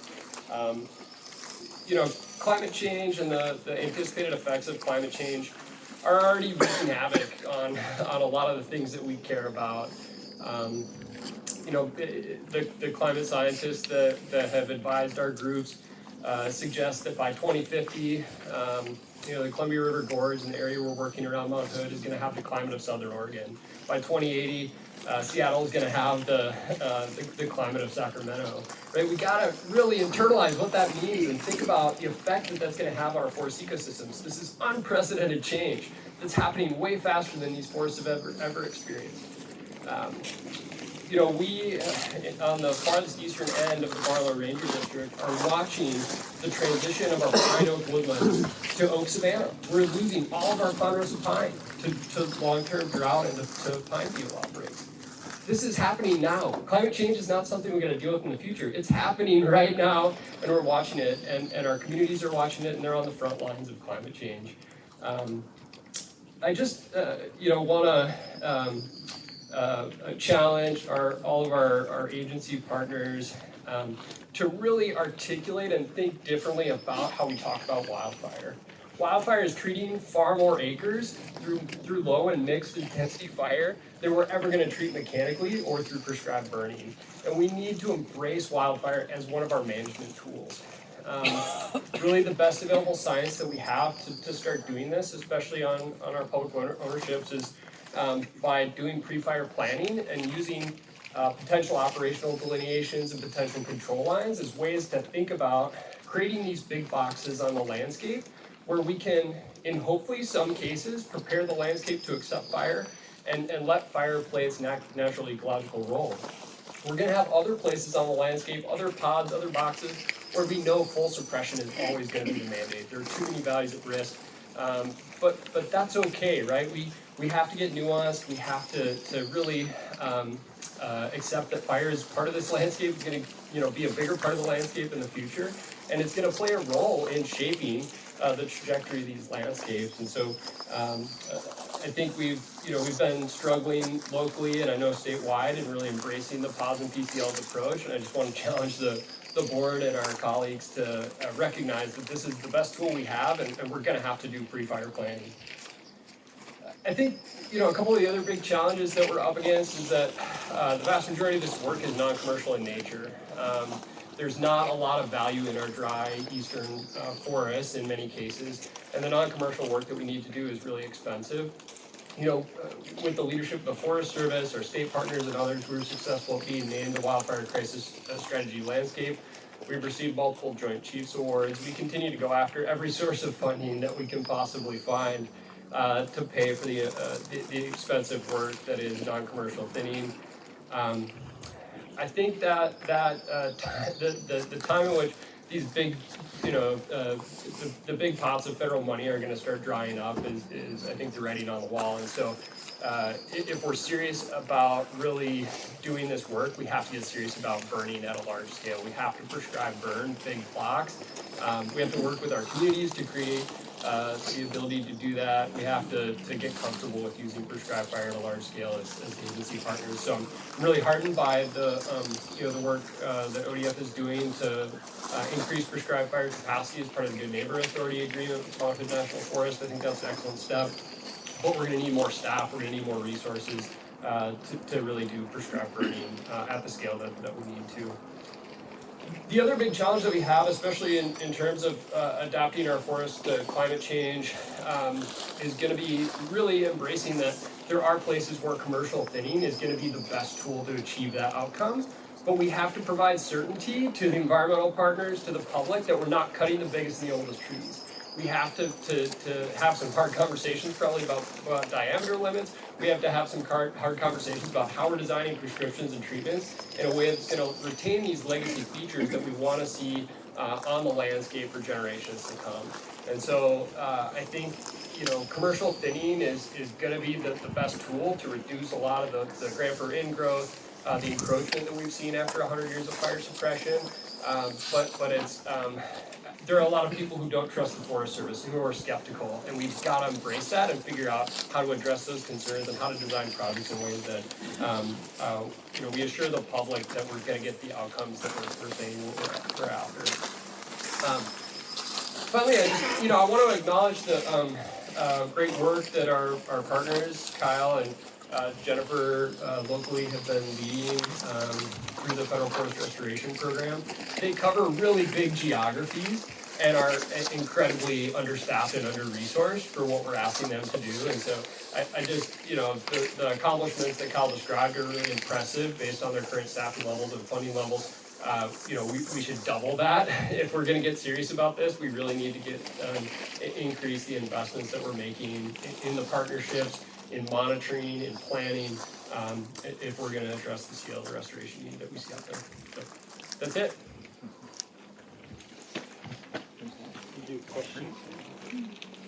Yeah, the other Andrew, do you want to? Yeah. Thanks. Well, I really should have left my sweatshirt on. I'm freezing, so not nervous. I'm just cold. But Andrew Marshall, I'm a dendroecologist. What I do is I use tree rings to develop an understanding of how fire used to occur in different forest types and how that influenced the forest development over time. And that often helps inform our conversations about how we want to do restoration, how we might increase resilience and prepare for fires of the day.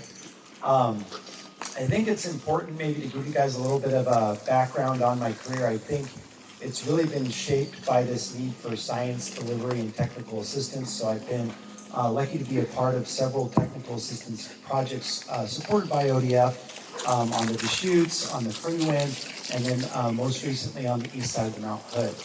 And there's a pretty common setup or thread that I want to go through for each of these projects. First of all, I'm giving a reconstruction of what forests look like and how fire shaped them to look like that. And people say, well, that's the past, it's not today. How do you use that information? And I think the first answer there is that forest ecosystems, fire regimes unfold under really long time scales. So we can't look at things today and understand that. So it's really all about taking this retrospective look so we can explain how an ecosystem works. So that's the information that I tend to provide in these technical assistance projects. And I really see my role as collecting that information, summarizing it in a clear way, and then connecting it to the Forest Service and their partners. So collaborative groups like the Wasco and Hood River Forest Collaborative, I'm there to give them that information. I'm not there as the person to tell them what to do. And the reason for that is there's all sorts of other pieces or contexts that are important. So we mentioned the Bull Run watershed. We may have a historical fire regime for the Bull Run watershed, but we also have that it's a watershed today that provides water for 1 million people. So really what I like to do is give everybody who's interested in participating around a forest management plan or a project area the same information about the ecology of the forest types within that area, so that everybody's sort of starting on the forest same page, at least from that standpoint. What's the ecology and history of this ecosystem? How has it changed in the past 100 years? And what might be some of the risks of that change today? So if I can provide that, then everybody else can take all of the other parts of the conversation, sort of what are the economics of working here, what's the social context, what are the values, and have those conversations from the starting place of already having that information. So I guess what I wanted to do today is sort of talk about the project we did on the Barlow and Hood River Ranger Districts on the east side of the Mount Hood National Forest. I know it's not fun to be on the screen, so it's fine that you don't have your packets, but I'll go through a little bit of it if you guys are interested in looking. But Andrew reached out and he said, you know, we'd like to have more technical information on what the fire regime was across the east side or dry side of Mount Hood National Forest. And we spoke with the Forest Service and then also the collaborative members, and it really seemed that they wanted to take a broad scale approach and basically said, okay, we've got a huge range of forest types going from the ponderosa pine zone all the way up to these high elevation types on the east side of the Mount Hood. So there's a lot of space for different fire regimes, different histories there, and a lot of uncertainty around people who are participating in the process on what happened there. So what we did is we developed a grid of sites that are spaced about every 8 kilometers, about every 4 miles across the east side of Mount Hood. And at each one of those points, we developed a multi-century record of the frequency and exact year of fire occurrence across those sites. So if you want to later on, there's a page for different forest types that shows the result of that reconstruction. But essentially, if you're in that sort of lower elevation, ponderosa pine oak zone, the really dry zone that exists around 20 inches of precipitation, it's not a big surprise. Fires happen there in that zone about 9 to 12 times per century, so quite frequent. As you move into the mixed conifer, it was a little less frequent, around 8 times per century. It kind of got interesting when we got into the moist mixed conifer and sort of the western hemlock zone. And then we saw one of two things happening. If it was a moist forest that was adjacent to dry forest, it tended to take the fire regime of the dry mixed conifer or the ponderosa pine forest. So you'd have a stand with Douglas fir, western hemlock, western larch, maybe a little bit of pine in it, and that burned just as frequently as a stand that was dominated by pine historically, unless it was much further to the west, sort of connected to the moist forest zone. And then we saw this pattern of fire that really shows dynamic fire over time. So typically you would see evidence of a severe fire sometime back in the past, and then in the first century of that forest development, you would see a cluster of fires. So stands would burn at a high severity, and then they would reburn multiple times. And then they might go a very long period without fire. So that next period without fire might be over a century or more. And then in the 1800s, they had a couple additional fires. So I guess what we did there is we gave context for understanding how the fire regime is different in different forest types, and then some of that variability in space as you move. Like, it's not just the same thing for the western hemlock zone. It depends on where on the map is that western hemlock patch. So sort of the landscape context of fire regimes. We've also been doing a lot of work on the west side of the Cascades with fire history in the last 3 or 4 years and learning a lot there. Since we're here today, I thought we'd talk about that as well. We mentioned the Bull Run watershed. To sort of summarize this work, I'd like to start by saying that we have historically painted with a very broad brush for what fire regimes were in the Western Hemlock Zone. There's one sort of very classic paper that says within the moist Douglas fir type, where Douglas fir is sterile to Western hemlock, that has an infrequent high severity fire regime. And by doing fire history reconstructions in the Western hemlock type across the Willamette, Mount Hood, and Gifford-Pinchot National Forest, we've seen that there's actually a lot of variability in the pattern of fire. So we have anything from sites that have went 500 years without fire to sites that have burned 5 or 6 times per century in that Western hemlock zone.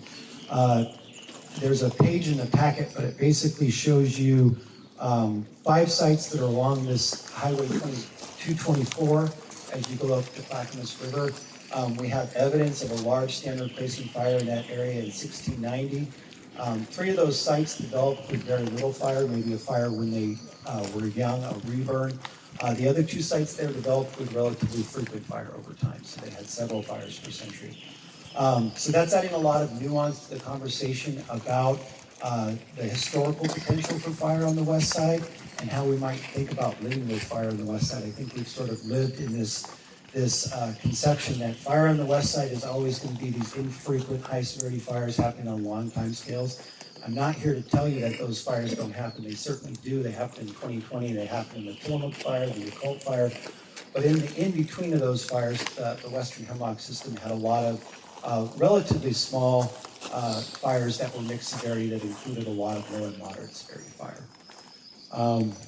So just sort of as a wrap up here, the work on the east side of the Mount Hood was really important in getting people out to sites to see the data, to connect to a specific stand, a specific spot on the landscape. And the Mount Hood National Forest got excited about that, and now we're expanding that project to sort of cover both sides of the National Forest over the next few years. So we'll be adding fire history sites this summer on the west side of Mount Hood. There's a map in here of where we're going to do that. And then we're going to do development histories at the sites across the forest to sort of sample, okay, so we have an understanding of the frequency of fire, but what does that really mean for how forests developed over time and how we might mimic that in different areas today? So that's a phase 2 of these fire history studies. And then another phase of that is next summer after we get information from the different collaboratives on both sides of Mount Hood National Forest and then also from the Forest Service on what their research questions are and where they'd like to specifically drill down.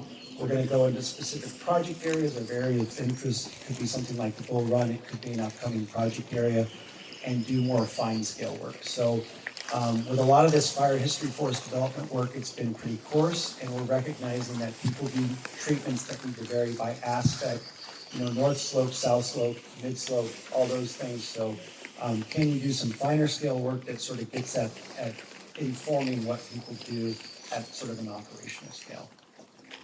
So I said a lot there. I think maybe the 3 of us can come back to questions. Could I just ask a quick question, if you don't mind? Sure. Is there any difference in the vegetation? You mentioned like on the west side, and the western hemlock dominated, historically dominated stands. And it ranges from like every 200 years fire return interval to like every 25 years. You have like 5 years. Yeah. Is there any difference in vegetation composition, like forest structure and distribution, when you compare those two? Because you and I had discussed, these old growth systems that conventionally, historically, these papers saying, hey, it was once every 200, 300 years, but those stands had likely seen fire that contributed to the diversity of structure and composition of those old growth stands. Are you seeing a difference in composition between the relatively infrequent stands and the relatively frequent fire stands on the west side?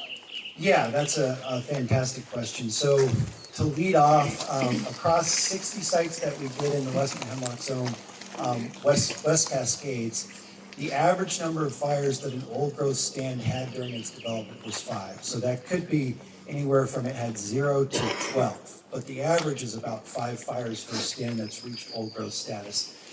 So what that tells me is that these low and moderate or non-standard replacing fires are actually something that's important to old growth development. The structures and conditions that we see as important in old growth come from having these low and moderate severity fires in the systems. And so variation in not only the frequency of those fires and their severity, but also when they occur during stand development, probably leads to very different old growth conditions. So the best paper on this currently is a paper by Alan Tepley in the Willamette National Forest. He cored lots of stands, and he saw that they had different development histories that led to different structure and composition types. So that's something we're doing as a follow-up now by going to these stands where we've done fire history and coring them, is trying to get a handle on that question. It's not just one thing. There's no one correct type of old growth. There are multiple types, and they come from different fire-mediated development pathways. Sorry. Andrew, I was wondering if you were able to reconstruct climatic conditions over the past to coincide with the fire regime over the past, and then use that to inform what conditions might be like in the future, different climates. Yeah, that's another great question. We're working on that right now. One of the things we've seen on the west side is that the fire-climate relationships aren't nearly as strong as we expected they would be. So we did this work on the east side in Ponderosa Pine Forest, and we saw a lot of synchronicity in fire years, meaning if I did a fire reconstruction outside of Chiloquin, Oregon, and looked at one outside of Prineville, you'd see a lot of the same years popping up in the fire record. And those years were always in these years of super low PDSI or drought conditions. And so you'd expect that when you go to a west side forest, that would be even more extreme, that fire would be even more like strongly related to drought. But we're actually seeing lots of years on the west side of fire that aren't occurring in drought years. So we think that's a function of two things, potentially cultural burning, so putting fire into the west side would be a really important tool for managing for culturally important resources. And then second, we think that the flammability of these west side forests might be really related to stand structure and their stand age. So if you have an early seral west side forest, it's much hotter and drier, higher wind speeds, lower humidity, and it has early seral fuels that sort of support burning under a broader range of conditions. So we often see that after a high severity fire, there's a reburn. So the Occult fire had reburns, Tillamook fire had reburns. And so there may be a time period where fire is decoupled from climate on the west side, particularly after you have one of these big high severity fires. So work in progress, but it's kind of hard to project how fire will change with hotter and drier conditions based on the historical data, because we used to have a lot of fire on the west side outside of extreme conditions. Today we tend to have it under extreme conditions. That's just because we keep them all out when they're not in extreme conditions? Yeah, we're really good at putting fire out. Andrew, I do have one quick one. Okay. There are very real externalities associated with fire on the landscape, and I wonder sometimes if there are ways to realize some of the benefits of fire on the landscape through mechanical treatments without suffering those externalities.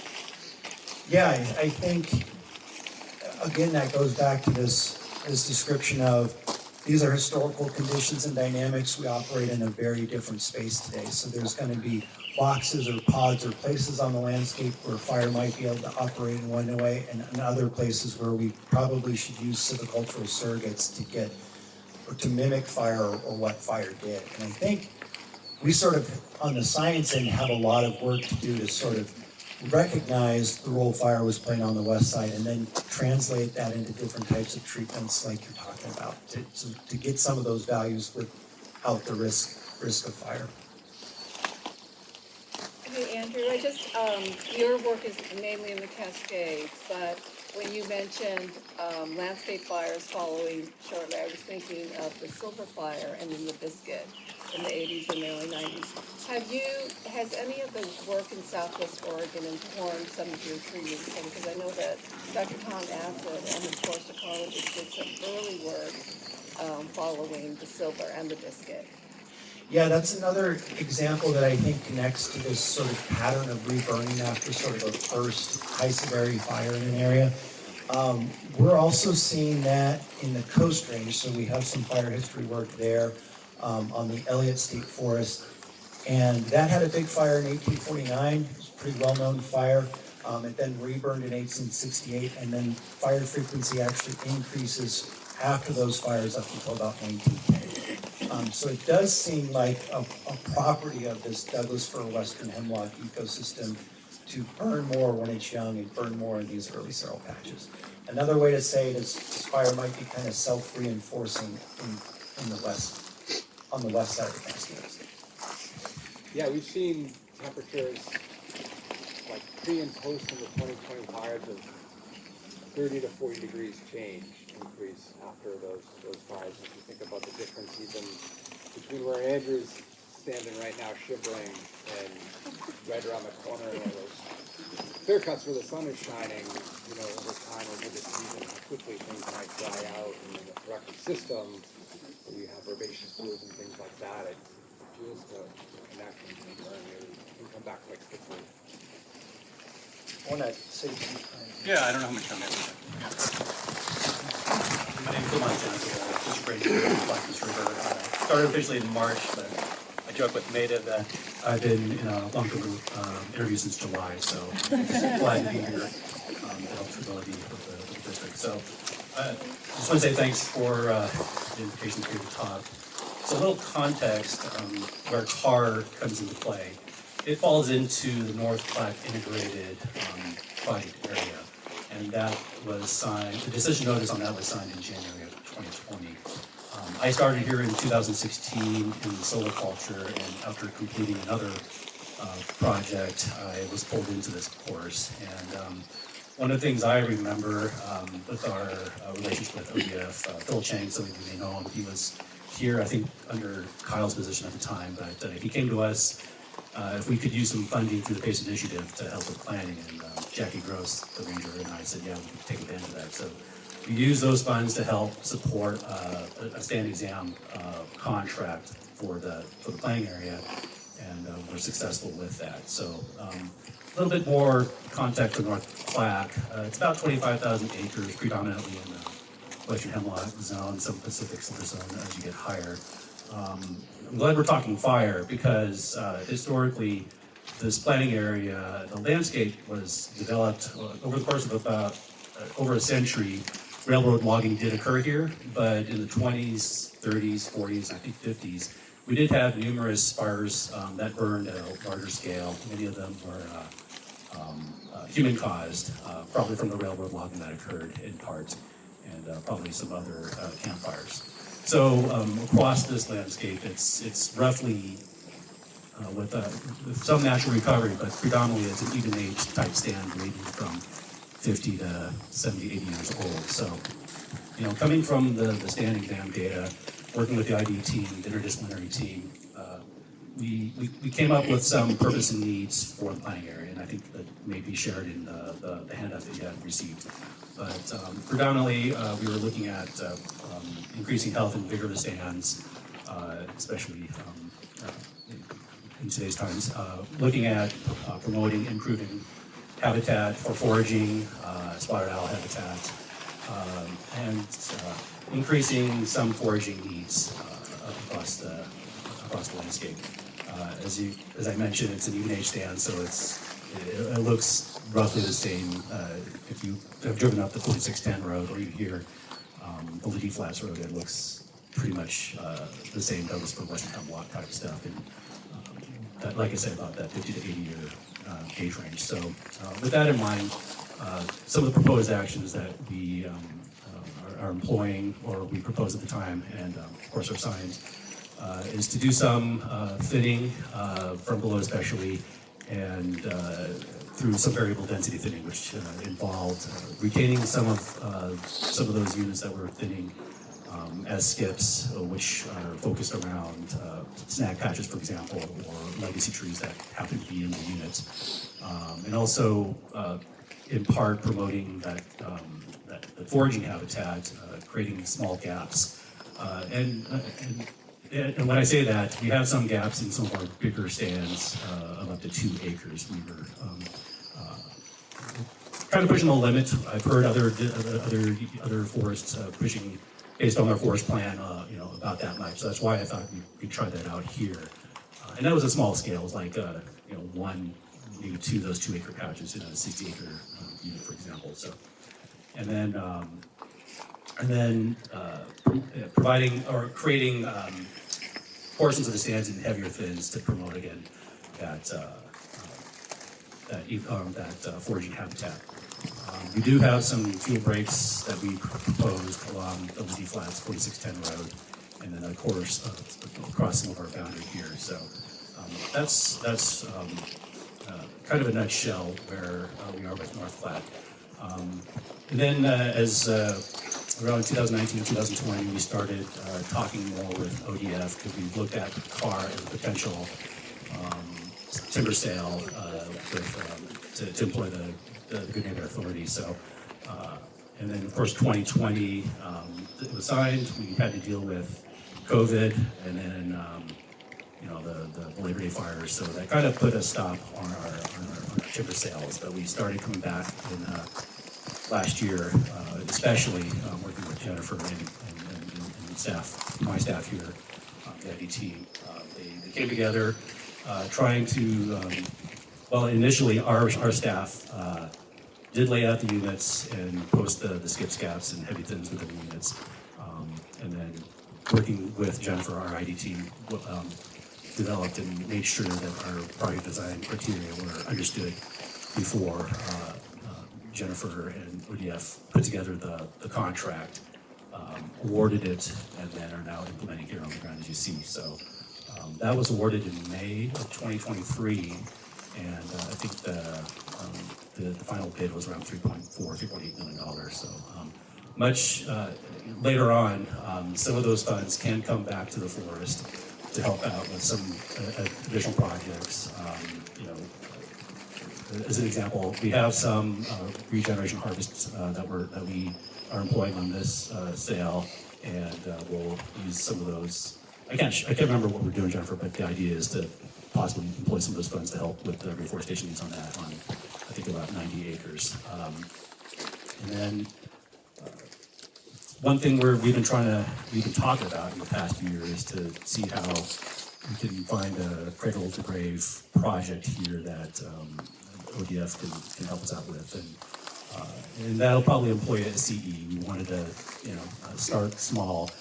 Our ID team, and that's one thing. We're trying to develop that trust between the Forest Service and ODF. Trying to start small. We're a little behind from other units in terms of trying out, having ODF put together the actual project from cradle to grave. But so we have some ideas in mind. We just need to sit down and talk more to that and see if we can get that out the door per se. I've been kind of in contact with my counterpart on the Detroit Ranger District. I think they have 2 ODF G&A CEs that were put together, and that also are also cradle to grave projects that continue to communicate with her to see how it's going, to see what they've learned from that we can take over here. So, any questions? Yeah, maybe we can open it up for questions for both Andrew, Spaeth, and for Phil. We've got, let's see, I think we've got about 10 minutes. We've got about 5 minutes before lunch. So if anybody has any other questions for any of our speakers, this is the time. I'll give you a question. I guess, can you say anything about where we are right now? Like, what are we seeing here? What's happening here? How is this part of the other? Yeah, let me get a map. Sure. Yeah. Well. And what it's going to look like. What's that going to happen later? Yeah, Phil, I think our silviculturist would be the best, and Jennifer is going to speak to a certain extent about that. That's fine. In a I moment. can wait. Yeah. But I think it is worth. So when we drove in, we saw one of the treated stands on the left-hand side, driving in, and Phil can correct me on this, but I think some of those stands that were past that, the recently thinned stand, were thinned right around 15 years ago. And again, Phil can correct me on that, but it was similar treatment of what we're seeing today, but just 15 years later when it's had some chance to regrow. It looks like he's all the way there. But yeah, I think they'll get into, and some of that is in the handout. There's a handout, I think it's, under this stop, talking about the project. Yeah, and if you look at the map that's in the project, this specifically is unit 154. This one went down to a residual basal area of 210 square feet. It kind of splits the road up here. This one's all finished. And then if you go down the road, there's 151, it gets a little bit lower. If you have any questions very specifically, I have the contract with me too, and we can look up anything that you want to know.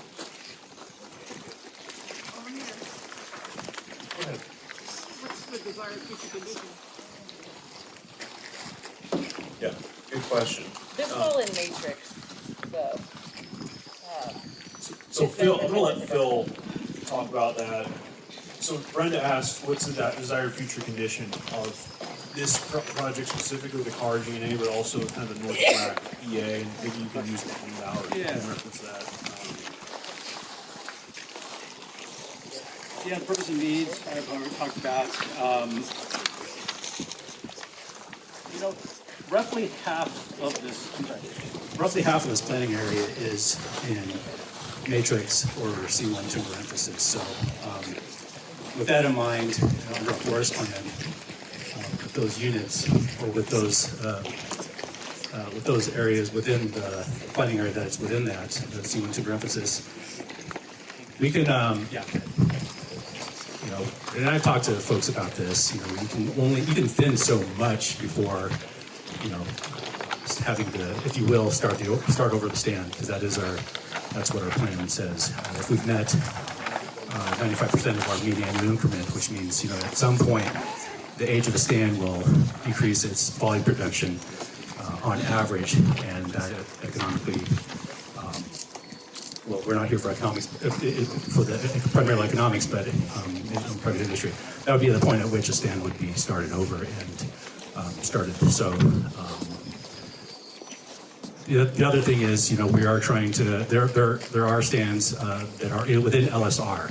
And I can't remember how many acres. So those we're under age 80, so we're trying to get them set up for that late successional type structure. So.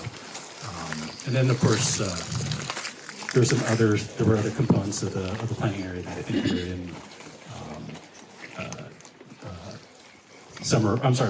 winter foraging type habitat as well. So we were promoting for that. So I don't know if that answered your question. Oh, Brenda, sorry. So I don't know if you have this handout, but it's kind of.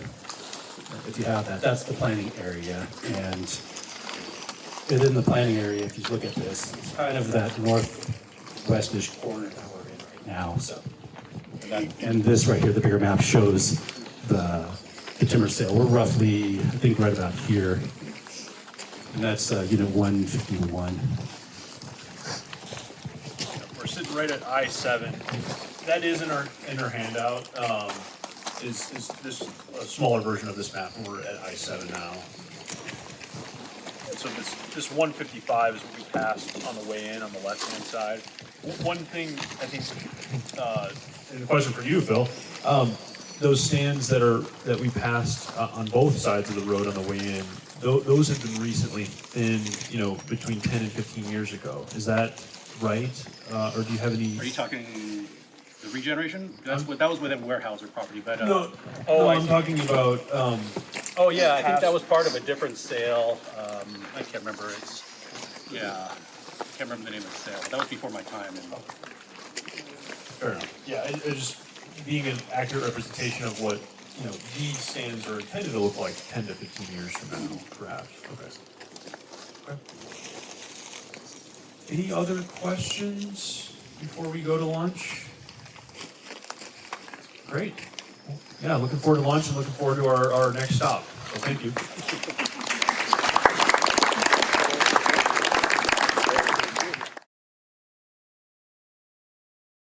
I'm based out of the North Cascade District, and my area of responsibility is the Willamette National Forest and also all of the Mount Hood. So I have a very large planning area that I get to work in. I've got staff in our Springfield office as well as Staten, and then I have access to some of our staff in the Dalles. It's really helpful with such a large geographic area to be spread out amongst different areas and districts as well. Welcome to the active part of the car timber sale. This is unit 168 right behind me. This is another one of our thinning ones. We're up here in this upper portion right here.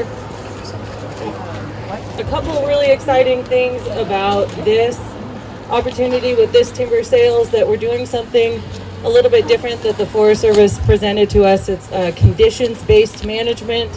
A lot of times in the winter, the operation is completely cut off during the winter, but we're able to monitor the rain gauges, the soil conditions, and actually have a little bit bigger opportunity for operations. So Green Up was able to actually start out here and do some work in February, which is a little bit scary maybe for the forest, and there was some definite concern about what the heck we were doing out here, but we are really lucky with our operator that we work with, that they are incredibly conscientious, probably one of the better operators I've ever worked with, and I just appreciate the heck out of them for sure. And one of the things that's making this sale, I would say, the most successful is the partnerships that we've had out here. Not only our partnership with the Forest Service, but the partnership with our purchaser here, Interfor, the operator, which is Green Up, Weyerhaeuser as a landowner, a neighbor. Neil's going to talk a little bit about the partnership we've been able to have with Weyerhaeuser out here. And another really super cool opportunity is a state forest staff. Will Lawrence actually put together this kind of notes of the roads package for me. So I took all of his notes and put it into the contract when we sold it. We have a really fantastic opportunity to work really closely with our state forest partners and staff as well. So we do things very similarly, except for on this sale. But if you're looking at a timber sale out on the landscape and you don't know what landowner you're on, you wouldn't know on the ground if it's a state forest or if it's an FFR GNA timber sale. We're using the same boundary tags. We put all of our stuff into the WALT system. The state forest specialists review all of our contracts as well, just like any state forest timber sale would. So we have a really fantastic model of kind of who to look up to as mentors within the state forest program. Morgan Kawakami is another road specialist. She helped us with our dry beard roads package. So I'm not a roads person, I'm a forest manager. I can look at and things like that, but doing roads package, I wouldn't even know where the heck to start. So really fantastic partnership with our state forest staff and be able to get a lot of this work done, because there's only 5 of it. There's 5 other people in my staff and myself to cover all of that work amongst the 2 national forests. So luckily it's way more work than what I can do. So we are really beneficial in having those partners and those specialists that we can lean on when we need some help. Neil, I'm going to turn it over to you to maybe talk about some of your thoughts, but I just can't say enough good things about our operator on this timber sale. We've had a lot of just fantastic conversations. Neil will always keep in touch with me. I'm out here, or one of my other contract administrators is out here. Anytime there's a question or a concern, there's no question that we're going to talk about it and have really good communication. So I think there's a really good relationship, and within this program itself, you won't be successful at all if you don't build those successful relationships, because relationships with our partners, our cooperators, and other agencies are what make us be able to have sales like this and continue the growth of the program on the Mount Hood National Forest. All right, thank you, Jennifer. My name is Neil Kistler. I'm a procurement forester with Interfor based out of Molalla, and I'm doing all the sale admin on this sale for Interfor. So again, Jennifer and our operator, Green Up Enterprises. This is the first GNA sale that Interfor has ever purchased, and we've done quite a bit of thinning before on the Forest Service, and so we really wanted to go about this sale by putting our best foot forward and going with an operator that's done this kind of work before, and that's why we went with Green Up. They're a local contractor based in Estacada, Molalla area, and they've done the kind of work before. And I think, like Jennifer said, it's worked out really well, that we kind of understand the expectations of working on federal ground and kind of understanding what the intricacies of the contract are based on our prior experience on Forest Service sales.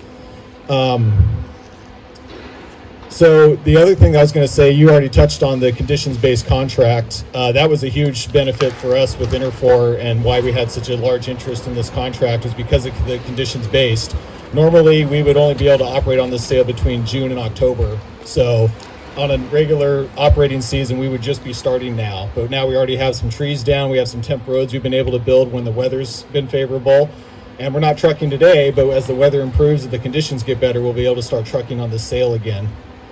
Kind of the theme that we've talked about today, you've heard from all the different speakers, is partnerships and communication. And since Megan Tuttle's here from Weyerhaeuser, I have to give a huge shout out to her team as the adjacent landowner, because we've been able to work with them not only to just kind of share the road system, but we were able to purchase the rock for this timber sale from Weyerhaeuser. Because the way the contract was written, we had to go from a commercial rock source, and the closest viable source was in Molalla. So you would be looking at dump trucks doing 2-hour trips back and forth for 6,000 yards of rock for the sale. So by utilizing Weyerhaeuser's pit and them allowing us to purchase rock from them, their pit is about a mile up the road from where we turned off the pavement. So we had no more than 2 dump trucks at a time working on this sale to put all the rock down, and got it done in a matter of weeks instead of months. So again, thank you to Weyerhaeuser for that. And we will be working with them some more going forward, because we do have some helicopter logging to be done out here, and we're going to probably need them for utilizing a log landing and maybe even a service landing for the helicopter. And then as part of the contract, I think Phil might have mentioned it earlier, but we're also going to be building fuel breaks along the property line against Weyerhaeuser in the sale area. So again, working with the adjacent landowners, kind of taking that all lands approach. That's kind of all I have to share. Give an opportunity for Ben Hanley from Green Up Enterprises to speak a little bit about the operation, and then we'll turn it over to Zach to kind of talk about the bigger picture for Interfor. Thanks, Neil. Yeah, Ben Hanley with Green Up Enterprises. I'm a operations manager for John. He's, like Neil said, local contractor here in Estacada, Molalla area. And since they gave me the microphone, I figured I'd put a little personal touch on who I am and why I'm excited that you guys all are here today. I grew up in Estacada. My family has a small tree farm just across the canyon up Hillock Burn. And given the name, it probably was named after a fire. The Hillock Burn fire was another one of those fires, I think every 100 or 200 years probably comes through. Well, we had another one in 2020. It actually impacted my family's property. So this discussion today about having fire resilient communities and then the economic benefit of this program just really hits home to me. So thank you for the opportunity to let me speak. I will get into some of the operations stuff here, but again, Jennifer has showed confidence in us, and you know, we're used to this. John's been in business for 10 years doing these thinnings, or longer. I've been here for 8. So we kind of know the protocol of when to self-shut down. And so we can get a lot done. I think we probably got 40 acres done to date, maybe 30 in that ballpark, all before what is the conventional operating season. And that's huge for us because we have 50 employees that we try to keep, year-round busy. And when November hits and the rainy seasons pick up, John does a lot to try to keep those guys employed at his own expense because we need them when the summer rolls around. So keep that in mind as this program, as you develop plans and sales, to let us as contractors have some leniency to get this work done outside of the typical window. Okay, I'll just make some quick bullet points so I'm not taking everybody's time, but here's the pros of this sale. It's close to town. That's great for commuting, close to the mills. I think it economically helps everybody. It's low elevation. We're not fighting snow so bad. This is about 2,000 feet, so we're able to get some stuff out of here. The timber quality is awesome. I mean, this is stuff that this is what we like. Keep laying these out. It's workable ground. There is some line ground in here. In the contract language, it does give us some leniency to use some steep slope equipment. We have a leveling buncher out here that can some ground that typically you'd line log. So we'll be using that. The road condition was okay. That is an understatement. It took a lot of pressure, but there was some rock to access. We get sales that we just know it's all gonna be on dirt, and that really limits our window. And so yeah, using the state's contract has been really helpful for us. We know it. It's recognizable. Some of the Forest Service sales, they're binders that are 3 inches thick. For me as an administrator or as an operations guy, it's hard for me to find some of the answers when you're flipping through 60 pages of a contract. And then the cons, and we'll do this one briefly because it really has been a good sale, but the marketing standards haven't been typical, so it's just been a learning curve. And then it's just a lot of logging systems for one sale, which again we can accommodate because we've been doing this for a while, where we know we're going to need a road builder, we need cat, we need leveling shovels, we need a yarder, we need a yoder, we need a skidder. So I just listed off about $2 million of equipment there. And again, that comes back to year-round work, because cat, triad, they all want their equipment payments on time. They don't care, oh, it's raining? Well, you still got to pay.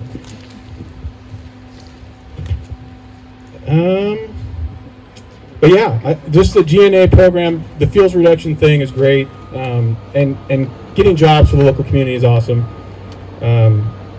because that's where it hits home. This is my backyard. I raft the Clackamas River. My family goes camping up here, and I'm representing the guys I work with too. They're the same way. They're hunting on weekends. This is our backyard. We want to take care of it, and so if anyone has any questions later about but that's kind of my plug. Thank you.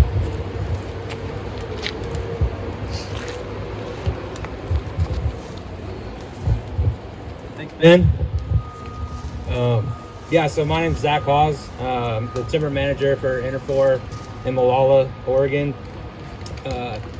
So I just kind of want to give you guys a little spiel about Interfor. Okay, who we are as a company and kind of what we do. So it's kind of growth-oriented sawmill company. We have 29 mills in North America, the third largest producer of softwood lumber in North America. 5,200 employees, and then we cover 4 distinct geographic regions. So the Pacific Northwest, British Columbia, Eastern Canada, and the United States Southeast. So pretty wide variety. In the Pacific Northwest, we have 3 mills currently operating. We had 4 until February, and we had to close our Philomath operation due to poor economics and just really expensive wood fiber in the Northwest. So that was a pretty unfortunate deal, but we still are operating the Molalla, Oregon mill, the Longview, Washington mill, and the Port Angeles, Washington mill. And they're all 3 stud mills. We produce 2x4, 2x6, 8, 9, and 10-foot lumber. Molalla primarily does all 9-foot lumber. Our production capacity is 180 million board feet of lumber annually in Molalla. It takes about 70 million board feet of logs to feed that every year, and that equals about 80 log truckloads a day when we're operating. We run Douglas fir and western hemlock and true firs. All of our wood is kiln dried, and we're Sustainable Forestry Initiative certified, chain of custody and fiber sourcing. And we also, final point is we employ 125 employees full time. So for us, we take working on these contracts very seriously. They're part of our wood program, how we supply our mills. We really appreciate the GNA program being another additive component to what's already being offered by the state and the Forest Service. Like everybody's kind of hit on, the 2020 fires severely affected our wood basket, and we're really concerned about that. We have to pull wood from further away to source it for our mill. And we have a huge opportunity on our federal lands that are in need of this restoration work to, provide those wood products that we need to, have building products that are, environmentally friendly and sustainably produced here locally. And we'd like to see more of it. And as a company, they have a hard time wanting to try and invest more money into the Northwest, given the current situation with our timber supply, due to a lot of public policy constraints to the timber supply. So, or that are constraining, some of that. So, I think this federal forest restoration program is a great way to augment and add more capacity to the system, and hopefully treat the acres and try and limit sand replacing wildfire into our communities and keep everybody safe and have jobs, and I'll be jolly. Just a quick question before we go. How much does, from federal, state, and private sources, how much does that feed the Molalla mill as a proportion, just to give people a sense of? Okay, so yeah, we're about 75% comes from private industry. I'd say around 10% public or like state, and 10% federal, and then 5% kind of that other county or other municipalities. How many acres was this sale, and how long is the contract for? It's 493 acres, and the contract expiration is March of 2026. So they've got 4 operating seasons. Yeah, 3. and it's 7.5 million board feet for the total sale area, so a lot of ground to cover. Yeah, and one other thing I forgot to say too is that there's a huge mix of logging systems out here. Ben touched on it a little bit, but part of that is there's helicopter units. There's 2 full helicopter units. We have a fair amount of cable ground, and then ground-based as well. So it's incredibly complicated. With not only there's 17 units, there's probably 12 different prescriptions out here. There's leaf trees, there's skips, there's double yellow band, there's pink banded trees. It is a very complicated marking out here. Ben talked about that a little bit. So the cutters have got to be incredibly aware of where they're at. So are they in a skip, a gap? Are we measuring leaf trees? So it's a lot of work, a lot of upfront planning. But they've just done a fantastic job of having myself or one of the other contract administrators come out, make sure they're hitting their basal area targets properly. Ben always asks me, hey, like, how did 168 look with the cutters? So he's always wanting my feedback with how they're doing, and just wants constant checking to just double check and make sure they're doing what's right and what's on in the contract. So. Just a quick question. So just maybe you could describe what we're seeing here, like the prescription for this stand, and then you would ask that. This road, or whatever we're seeing here with this road, whether it's temporary or Yeah, so the kind of road right behind me is what we consider a logger's choice road. It's a temporary road that gets put in to just facilitate the logging of the unit. Right above that road is pretty much ground-based, and then below that road is going to be cable yarding systems. So you can't just plop a yarder out in the middle of a unit and call it good. We've got to build these, they have to build these temp roads to get out there. And then at the end of the contract, all these temp roads will be basically put to bed and back to a landscape that could, potentially grow trees again. So they're temporary roads only put in to facilitate the logging. I don't remember what the basal area is. What is it? 168 is? this is 150. 150. So the first unit we were at, it was 210 square feet of basal area. That just means we're leaving some more trees across the landscape. This one obviously is a little bit heavier thinning.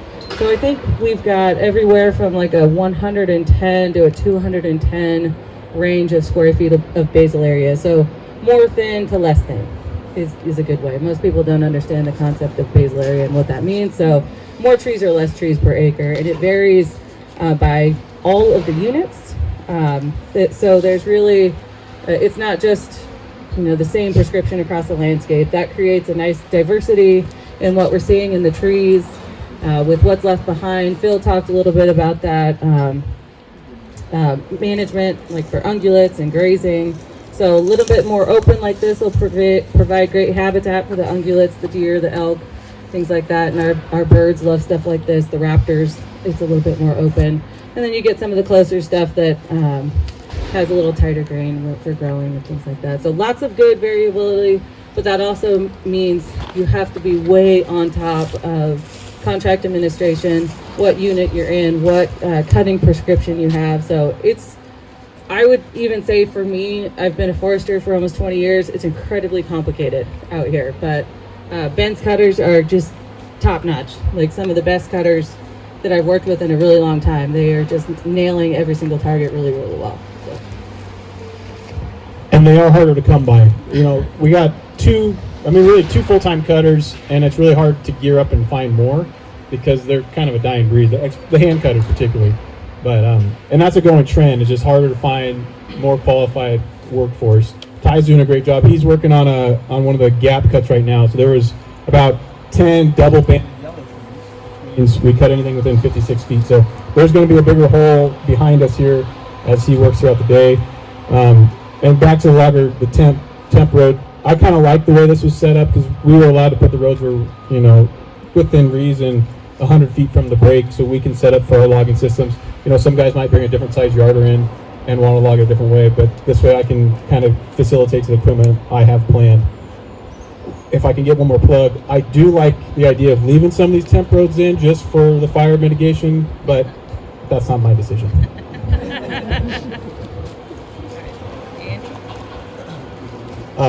In the back there. The Interfor purchased the sale, but are you processing all of the timber through your mill, or are you sourcing any of it because of size restrictions, things like that? Yeah, so our Malala mill, we can handle up to a 22-inch max butt, and then we're also sending some to our Longview mill, which can go up to 28. And there are trees out here bigger than that, so we are sourcing some outside for the stuff that we can't utilize. But I'd say it's we're probably utilizing about 70% of it in-house at least, and then sometimes it can be more or less depending on what we can do on the outside market for sales. Jennifer? Yeah. Oh, sorry. I'm like, I know I can hear it. Where are you? I'm like a child right now. But I saw that there's a project cost credit or a project work credit in the contract. Is that specifically for the fuel break work? And how does that work on the purchaser side to help pay for the operations? That's the actual cost side of that. How does that work through the entire kind of ecosystem? Good question. So Amanda's question was about the project costs that are in the timber sale contract. So our project costs in here, we have a few things like road brushing, 6,700 yards of rock, and the road kind of maintenance that went along with getting this road to a condition that we could haul on. Fire trailing was one of those project costs. What's that there? Temp roads, just like this.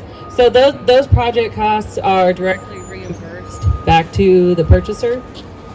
So they'll say, when we get a project done, I'll put it's 100% complete, and we just cut them a check and they get reimbursed for that project work.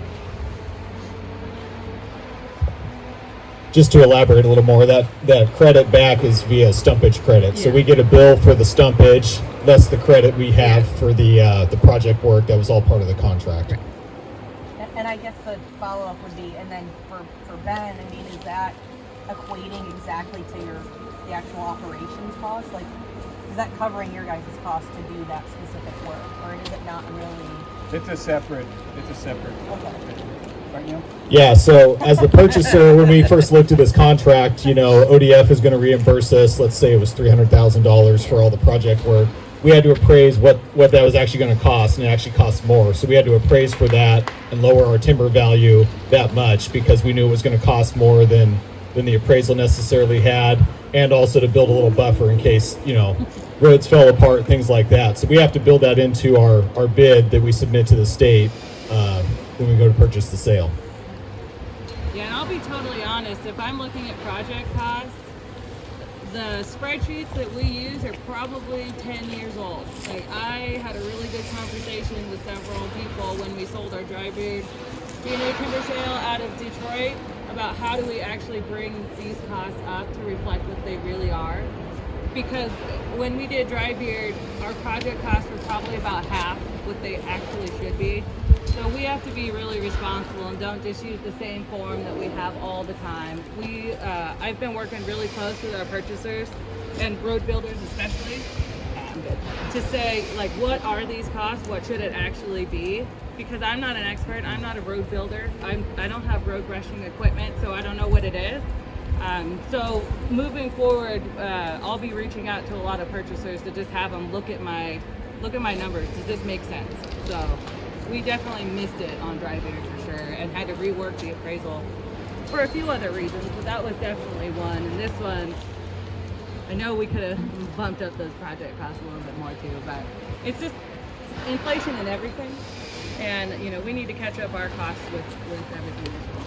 Yeah, and Morgan, we're working with Morgan Kawakami. We Cool. just put out a project cost survey to all of our members. Wonderful. And I think we've had over 100 respondents so far. That'll be so helpful. So, yeah. What's the smallest diameter? So we can process down to a 5-inch small end diameter on the log. So actually pretty good utilization out here, being able to go down to 5 inches. You talked about the different types of equipment that you need for different kinds of prescriptions, and you're talking about 12 different prescriptions here. And in the olden days, having just a couple prescriptions makes sense. So is there, what are you learning about that capacity to keep on having a prescriptions? Or is there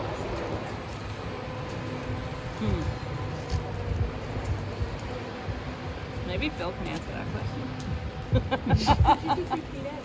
Oh, sorry. So the question was, we talked about earlier in the conversation that each unit on the sale has a different prescription that's just slightly different from the one next to it. And so the question was, what learnings can we talk about that we could put forward on the next sale? Maybe simplifying the prescriptions, or maybe applying, one prescription across 3 units instead of every unit having a different one. And I actually chatted with Phil a little bit about that at lunchtime. Like on this one here, one of the prescriptions is, in this unit alone, there is 184 heavy thins, which is where you take everything within 25 feet and leave the center tree.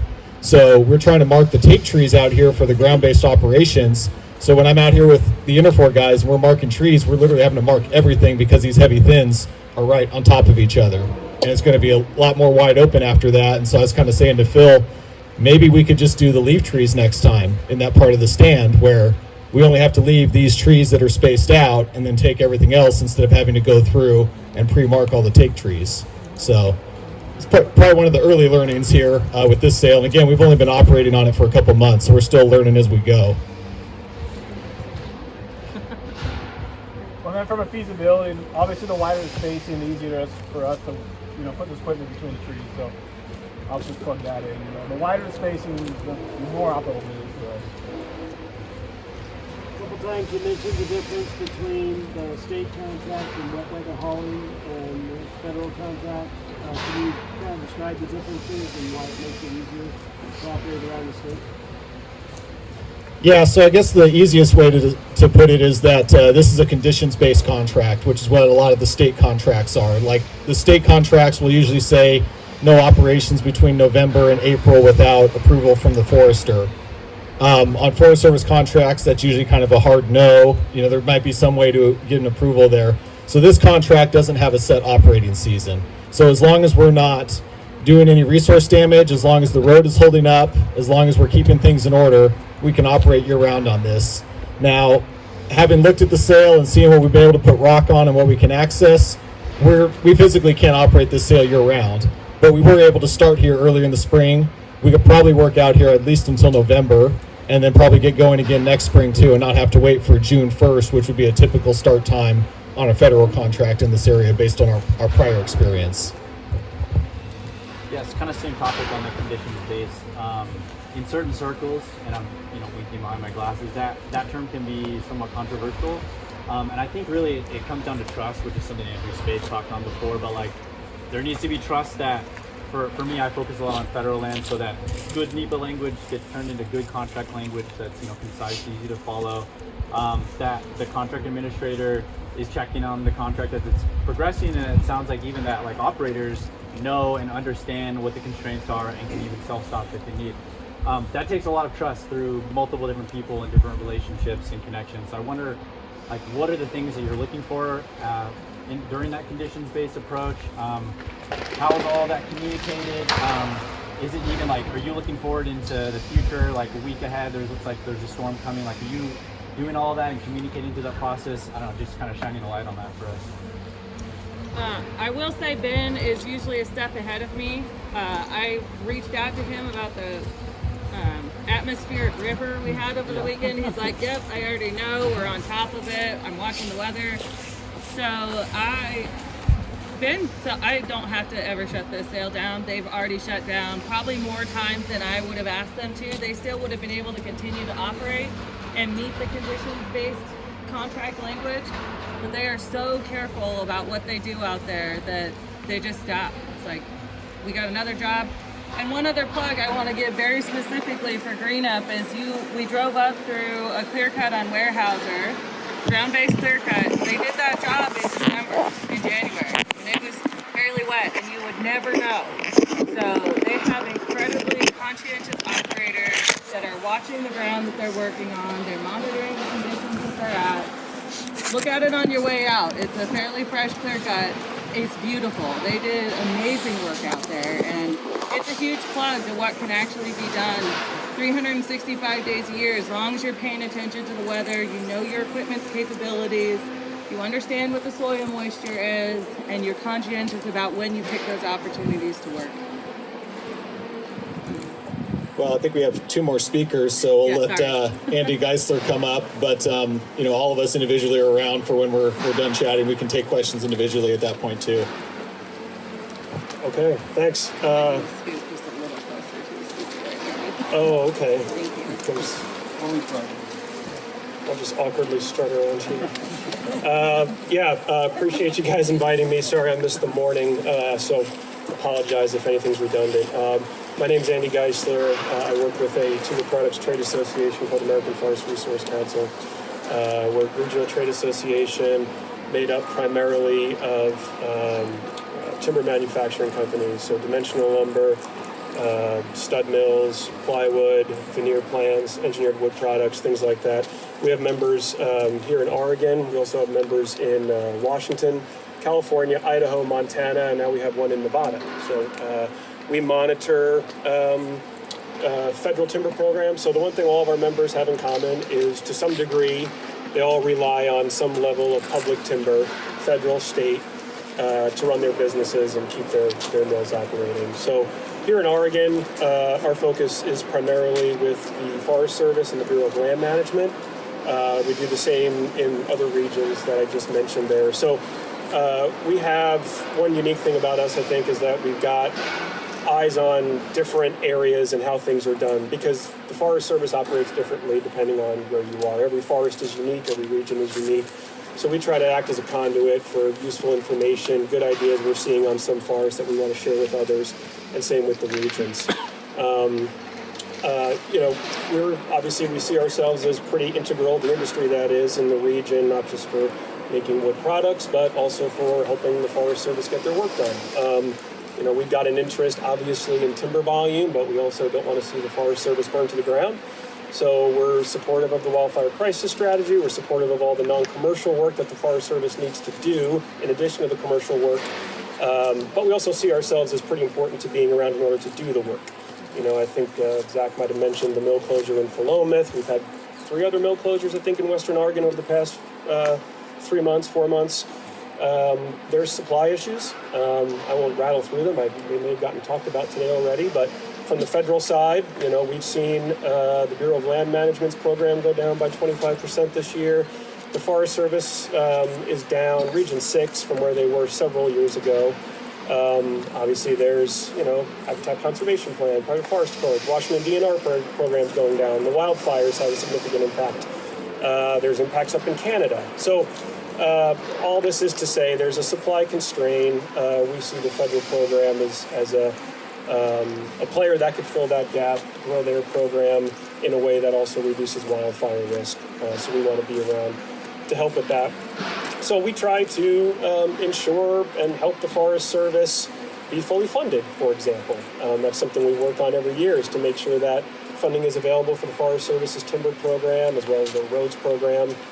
But, you know, things have changed recently over the past several years. I mean, every forest I talk to has issue with filling positions. That's not a funding issue, that's a personnel issue. We actually just had a purchaser meeting with the Mount Hood this morning. That's why I was late today. One of the Mount Hood's bottlenecks, and I think there's some Mount Hood, there's Maya, is sail prep and layout. That continues to be one of the big bottlenecks on the Mount Hood. There's other bottlenecks on other forests. There's bottlenecks doing NEPA analysis and planning. I personally think, well, I will say that that's not unique to the Hood. That's pretty much every national forest I talk with has issues with hiring, issues with filling positions. And so the forests that I have seen recently be successful in my eyes, which is more treatment, more volume, that's relative, are the ones that are leveraging outside partnerships. That's the common thread. That's what AFRC has been trying to advocate for more and more these days.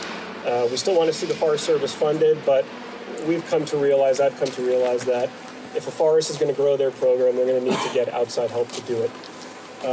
Here in Oregon, I think ODF and the GNA program is the best entity poised to fill that. We've seen forests down in California leverage private companies to do work for them. That takes infusion of money. We've seen forests like the Fremont Wainema do the same thing. We've seen forests like the Colville up in Washington leverage private industry to do NEPA analysis.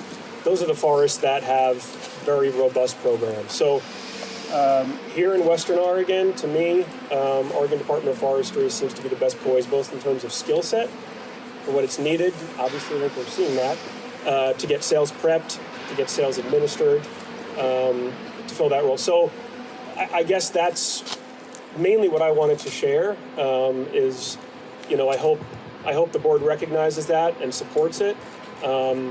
You know, I never have really been involved in the legislative process here in Oregon, just because that's not really our bailiwick, but I've started to.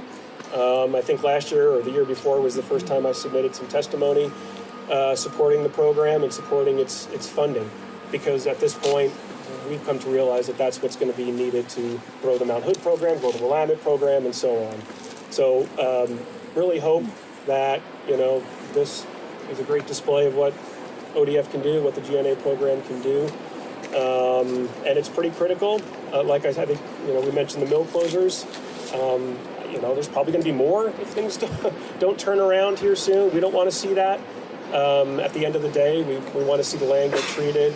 We want to see the infrastructure stay in place so that it can continue to get treated. And yeah, I think the ODF is best poised to do that.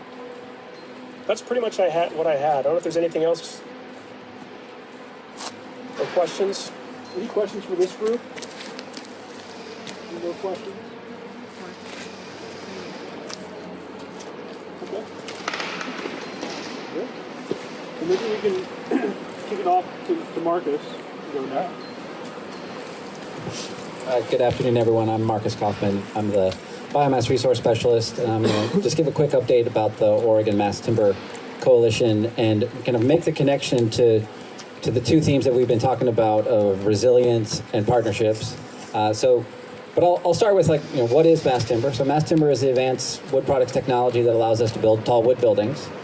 And the Oregon Mass Timber Coalition is a full supply chain effort that has our R1 universities, so Oregon State and U of O, us at ODF, Business Oregon, the state's economic development agency, Department of Land Conservation and Development for Land Use Code and Development, and the Port of Portland, all working together to really bring mass timber forward in Oregon. And to date, if you think about it, what we do is we build these beautiful one-off mass timber buildings. So some of you will have a chance to fly through the Portland airport this summer, and you'll see the it's a 9-acre mass timber roof, 2.2 million board feet of mass timber going into the Portland airport. And that's sort of emblematic of what we're seeing with mass timber. But where we want to go with mass timber into the future is really housing production. We want to connect these resilient forest treatments to using that digital technology to provide a high quality mass timber home for people in Oregon. And that's sort of what all of our research and effort is really poised to and pushing toward, is trying to take that technology, do the research, do the testing, provide the raw material, do the workforce investment and the R&D so that can become a reality. So that's really where the Mass Timber Coalition is trying to go toward. And some of the things that we're doing that connect here to the GNA program is we have a demonstration project on the Detroit Ranger District of the Willamette National Forest. We're essentially paying part of Jennifer's staff time and the rest of the staff out of Springfield to engage with that district and build the dry bear GNA and a couple other categorical exclusions, so we can demonstrate that this product stream, which is about resilience, is making it into mass timber. And of course, it should be said, we would love to be able to do this across the whole wood product stream. You know, the resilience part is not necessarily tied to mass timber, but mass timber is the vehicle which is bringing the investment into the forestry space, into advanced wood products, and into construction. And you know, we've got a grant from the U.S. Economic Development Administration, which is $41.4 million. And part of that is for advancing the techniques in forestry for machine vision, worker safety, and really making those jobs safer and more effective and more resilient. And I would put out there that I don't think that forestry as a sector would be able to get that kind of resources without being tied to mass timber. So we are essentially hitching our wagon to mass timber and drawing that investment into the whole supply chain. And we're not stopping with Oregon. We recently were designated a tech hub by U.S. Department of Economic Administration through the CHIPS and Science Act. And while that didn't bring us any money, it brought us an opportunity to apply for $56 million and extend our region into Oregon and Washington. So now we're growing into a 2-state region to be able to address kind of this whole supply chain approach with our partners in Washington as well. So some of the things that are important about mass timber and the forestry side is the architects, engineers, and developers who are building these buildings. The selling point is really around the low carbon, right? Because we're displacing concrete and steel. So low embodied carbon, you know, an 8-story mass timber building compared to a traditional one of concrete and steel reduces carbon by about 45%. So that's a big selling point. And those folks want to know where the wood comes from. So we have instituted a track and trace program, which is essentially a monitoring program and kind of a wood sourcing program where we follow where the wood goes. So we can demonstrate to the buying public, like, hey, wood from this particular sale went to this manufacturer and wound up in this building. And this is an approach that was pioneered at the Portland airport, where they were able to track and trace every single piece of wood that went into that roof. And a lot of it came from tribal forests, a lot of it came from small family forests. And it's a recognition that there's a desire for that increased level of transparency and accountability in the supply chain. And so we're responding to that to be able to give that confidence to the building and buying public about where their wood comes from, as we can demonstrate this connection between forest restoration and low carbon buildings. So that's what we're doing with the Mass Timber Coalition. Happy to take any questions. Thanks for your time.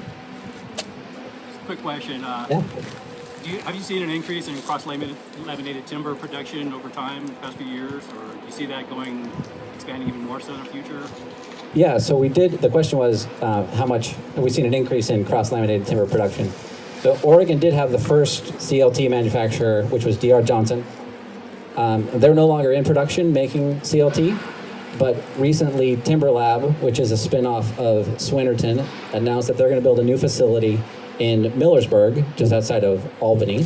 So that facility, when it's up and running, will employ 100 people, use about 75 million board feet of lumber for CLT and glue lam. So there's definitely investment that's happening in the space. And we, of course, hope that continues. So, with the track and trace program, there's obviously an interest from the public to know where the fiber's coming from. Do you think there's any opportunities to also expand on the story of the workforce and bring some of the workforce components in? Because that seems to be one of the places as far as how the work gets done where there isn't trust from the public, or, I represent stationary loggers, logger being a dirty word to some. So what do you think we can do in that public awareness? So the question is, what can we do to kind of bring in the story of the people who do the work in the woods? And I think it's a great question, and it is something we can capitalize on, because we captured the imagination of people building tall wood buildings. Like, we're building a 25-story building in Madison, Wisconsin, all out of mass timber. So I think we've captured people's attention and their imagination, and the communications trick is to find a way to humanize the people that do the work and put them forth in an authentic light, but also a light that is pretty, like, not holding them up as heroes, but people who are doing hard, honest work. So I think if we kind of wrap that story together of, hey, we're doing the right thing on the land, we're doing the right thing by the built environment, and here are the people who are doing that work, I think we can keep people's attention. Yeah. So Marcus, I'm working on a project in Missoula where the mass timber is being used designed by a pioneer in mass timber architect, Tom Chuck. And is there also, do you weave in that story of this is becoming a very favorite building material for architects because of its great flexibility and its dynamics in architecture? Have you plugged into the architecture story at all, mass timber? Oh, yeah, not us personally. I think what's kind of beautiful about where mass timber is right now is the architects have fully bought into this. And we don't have to sell it to them. They're coming to us going, hey, we want to learn more about where the wood comes from. We want to learn more about the forestry stuff because we see the beauty of it. We're designing these, modern biophilic buildings, which they're bringing the full expression of the wood product to fruition. Like, you walk into the Portland airport and you get the design idea right away. You don't need an architect to explain it to you. You're like, oh, this is like walking through a forest in an airport. So the architects are bringing that kind of vision forward. And our job as the forestry community is to respond to their curiosity, their desire for knowledge, their desire for transparency, so that they can continue to provide that confidence to their customers that it's not just beautiful, but it's sound ecological sense and it makes good community sense as well. Any more questions? Y'all been a great audience. I have another quick question for you. No such thing. From me individually, or? Just you. Tomorrow there's going to be a discussion and a decision point for the board on the vision for Oregon's forests. And at least in my view, or my review of the vision, there isn't anything tied to the Mass Timber Coalition. Do you think that there's an additional opportunity there to recognize a lot of ODF's efforts in this space? Well, I haven't been involved in the development of the vision. Perhaps Chair Keller would like to speak to that. Yeah, I would. And maybe I just want everybody to understand that we have a requirement to do a draft plan for the state. Yeah. That's what we're going to pass tomorrow. Everything is we've had lots of great testimony that's been coming in, written testimony. There's lots of things that need to be incorporated in by the committee that's been working on that.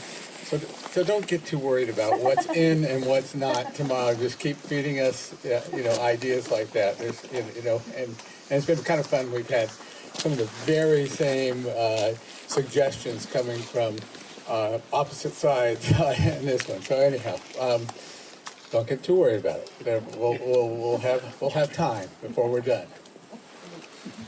All right, very well said. Any other questions, or should we pass the mic, Kyle? I'm not sure who's on closeout here. Oh, it's Chair Keller. Jim, back to you then. Don. Yeah, well, no, so thank you, and thank you to all the speakers at this stop. And ultimately, for kind of the tour planning committee, this kind of brings to fruition what we put together. And Chair Kelly has kind of adopted some time set aside for board members to kind of speak and reflect. And so that is what we'll transition into now. So I will give the mic here to Chair Kelly. I do think the microphone's probably key. I know there's a sensitive space here, so maybe there's an opportunity for board members to kind of individually come up and use the mic as they share. So thanks. Yeah, I'll invite any board member up here, and I'll reserve the last word from me. So. Oh, thanks. So. I just want to thank everybody for the tour today. It's always great to get in the woods as a forester and see this, firsthand what's going on out here, all the great work that's happening. It's very encouraging. Of course, I'm from Eastern Oregon, have a tremendous amount of interest in what's happening on our federal forests. And I'm extremely optimistic about the future that we're going to see with this. Thanks.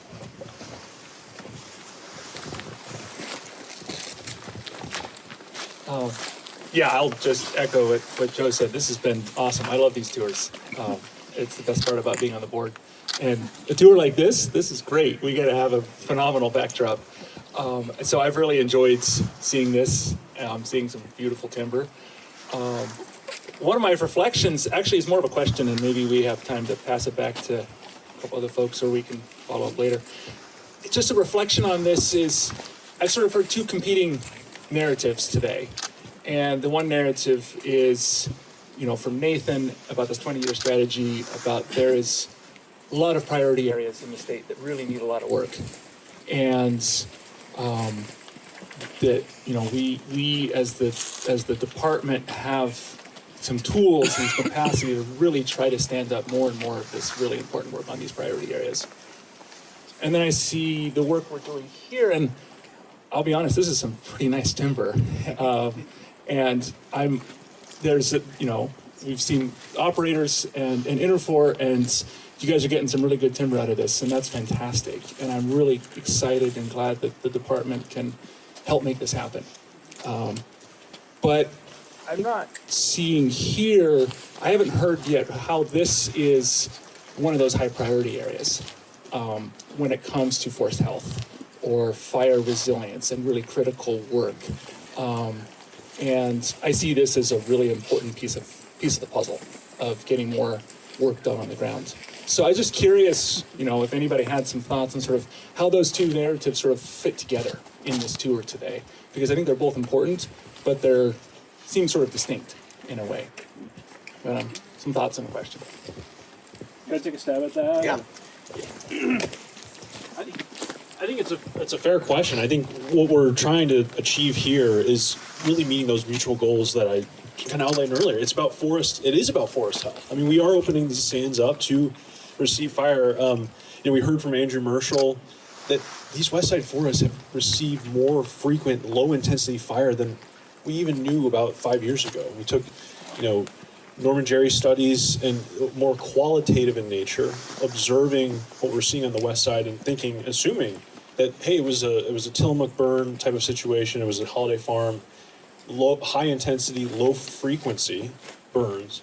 But he's looking in the tree record and seeing these are, fire return intervals of, as frequent as 6 years, low intensity, more frequent. And so that's what these types of treatments are setting up, frankly. And so that's part of the reason why they're putting in those fire breaks along the property line to, eventually have these areas perhaps receive fire. And so it is really achieving those dual goals of creating a resilient, landscape. It's hard to kind of see that when you're looking down the barrel of a temper road. But 10 years from now, that temper road will be broken up and start to support growth of trees and other vegetation.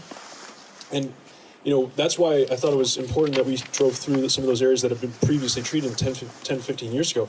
You wouldn't have known, right? Because it's grown back and it looks like a great open stand that we're really setting up for all the suite of values, for wildlife habitat, for wood products, of course, but also for, maintaining the road infrastructure. That's another piece. These roads were in really bad shape before we came in.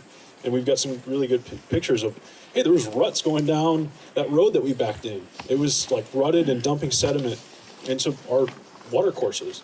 We we restored those roads, and that's an important piece for, water quality and quantity perspective, but also access for putting the fire out when necessary. So yeah, I view these as resilient treatments, and it'll allow us to really achieve our goals. I think actually, it's funny, I think we are sitting right now in a priority landscape as defined in the booklet. And so there was a variety of factors that went into it. Nathan talked about that, the quantitative wildfire risk assessment, but there were other factors, forest health, some local, buy-in or expert opinion, some areas that have been previously impacted by fire. I think this project, and I'd have to double check that, but there was areas on the west side on the Mount Hood National Forest that were in those priority landscapes. And so now, of course, this project, the genesis of it came well before. So it's hard to attribute this project to our more recent efforts under the 20-year strategy, but that's the goal moving forward, is that we utilize the 20-year strategy as a roadmap to inform these mutual planning work that we have with the Forest Service. So it's a great question. I'd piggyback on that. If you guys want to add another tour stop, if you take a left on Fall Creek and just go to the top of Promontory Hill, you look over the North Fork of the Clackamas River.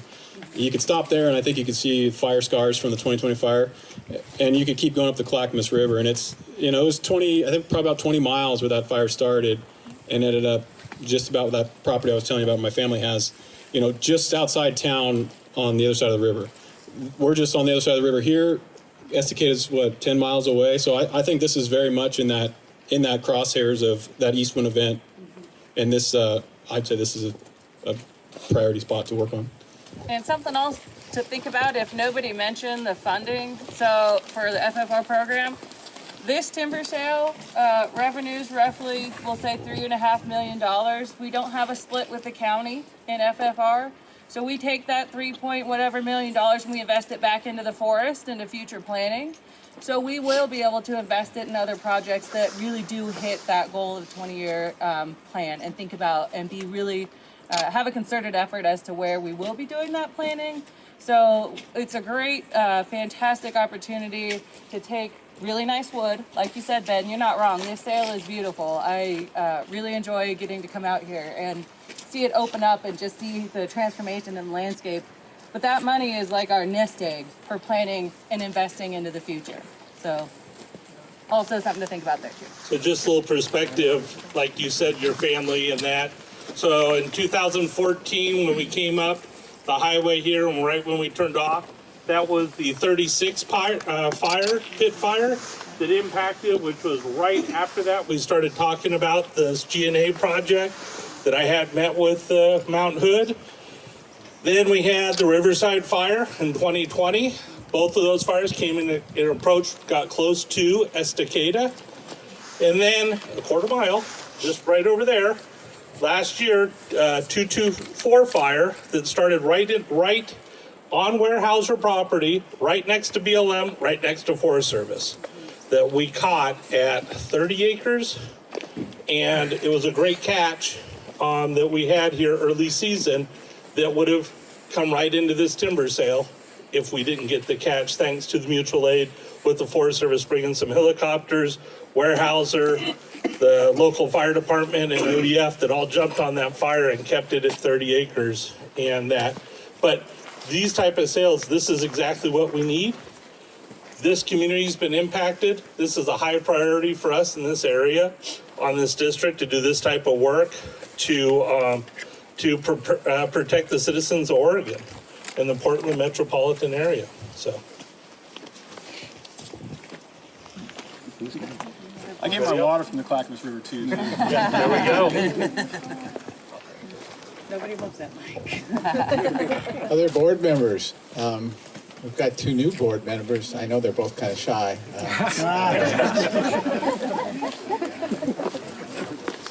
Thank you, Jim. My name is Bob Van Dyke. I don't have a lot to say. I didn't really know much about this policy area, so it's been great for me to learn a lot today. And one theme I've heard here, I think, that I'm hearing in a lot of places that concerns me is really workforce problems, finding skilled employees at all level, entry-level employees, but also, you know, people who have more sophisticated backgrounds in planning or science. So it feels like that's a problem for the sector. I mean, obviously, this is not a G&A specific problem, but more broadly for the forestry sector, it feels like that's a challenge that's out there. So anyway, thank you all, and whoever arranged the weather gets 5 stars today. Thank you. Thanks, Don. Others? Oh, so surprised. I remember being in the audience and never terribly impressed by people who wanted to hear themselves speak, so I'll be quick. I did want to say, I think it's an important point. This is really great work, and I really appreciate the presentations. I would say, in order to get this federal land work done, and if you'll excuse a little bit of a self-interested comment, there has to be milling infrastructure to which you take the wood. And there's not a mill in Oregon that operates on federal wood alone.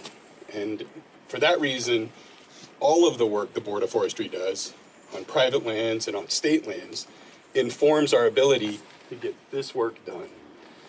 It's all kind of an interconnected web, at least from the sawmill's perspective. And I just thought I'd take the opportunity to emphasize that. Any others? Good.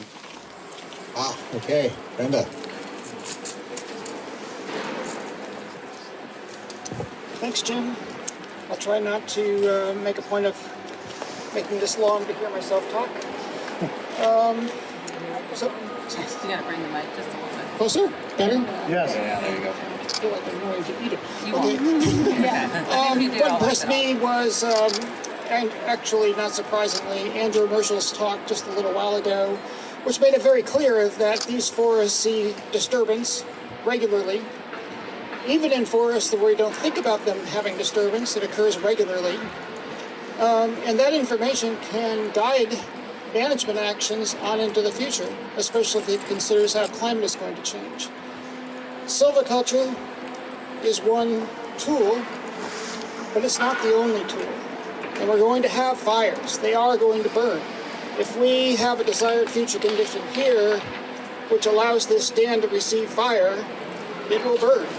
Trees will die. And it's hopefully going to be mixed severity, not high intensity. And if it's mixed severity, then we've moved the needle a little bit in the right direction. But we're not going to prevent fire. We're not going to make it go intensity everywhere. That's just not going to happen. So I think we just need to learn how we're going to live with fire and have silviculture be one of those tools that will help us. But it's not the be-all and end-all. We're just going to have to accept the fact that we have fire in our future.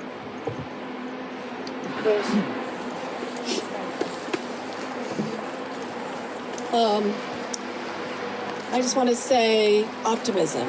That's what I heard this morning on the first stop. And even though there's a huge challenge, the folks that have spoken today, you know, you're just really optimistic. And how can you still be that, huh?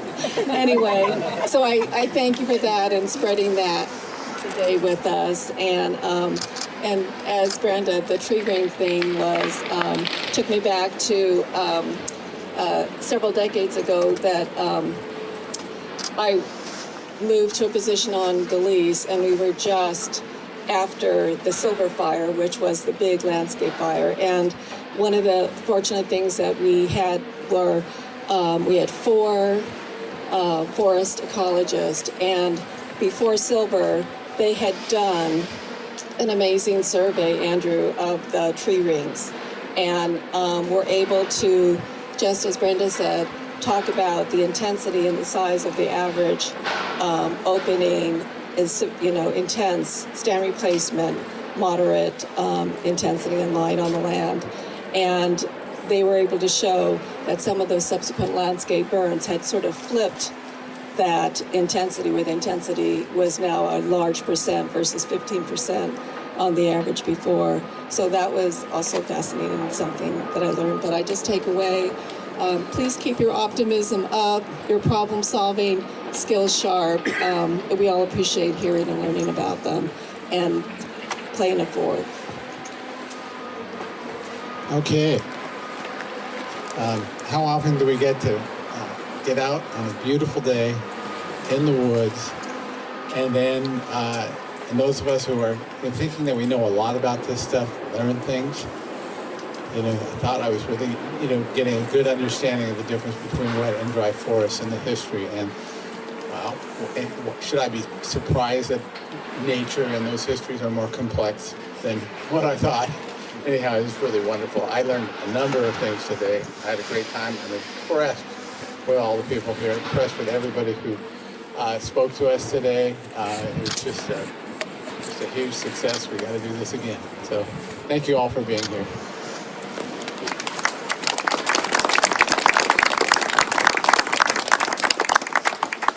Okay, so that essentially concludes the tour for today. Ultimately, from here, we're adjourned. The vans are heading back to the Edgefield to get the board back so they can prep for another busy day tomorrow. So van drivers, if you do have somebody in your van that needs to go to Timber Park or left a vehicle or jumped in with you at Timber Park, please do that. If you have PPE, if you could return those to the vans, ideally van number 4, but if you get them in any van, that would be appreciated. We do have a vehicle down here if anyone would like some assistance climbing the hill on the way out. And with that, I think we're good. Mike? Big shout out to your planning committee, sir. Good work by all. I do appreciate it. There's quite a group that make me look pretty good today, so I'll be buying a couple beers tonight. For sure. Thanks all.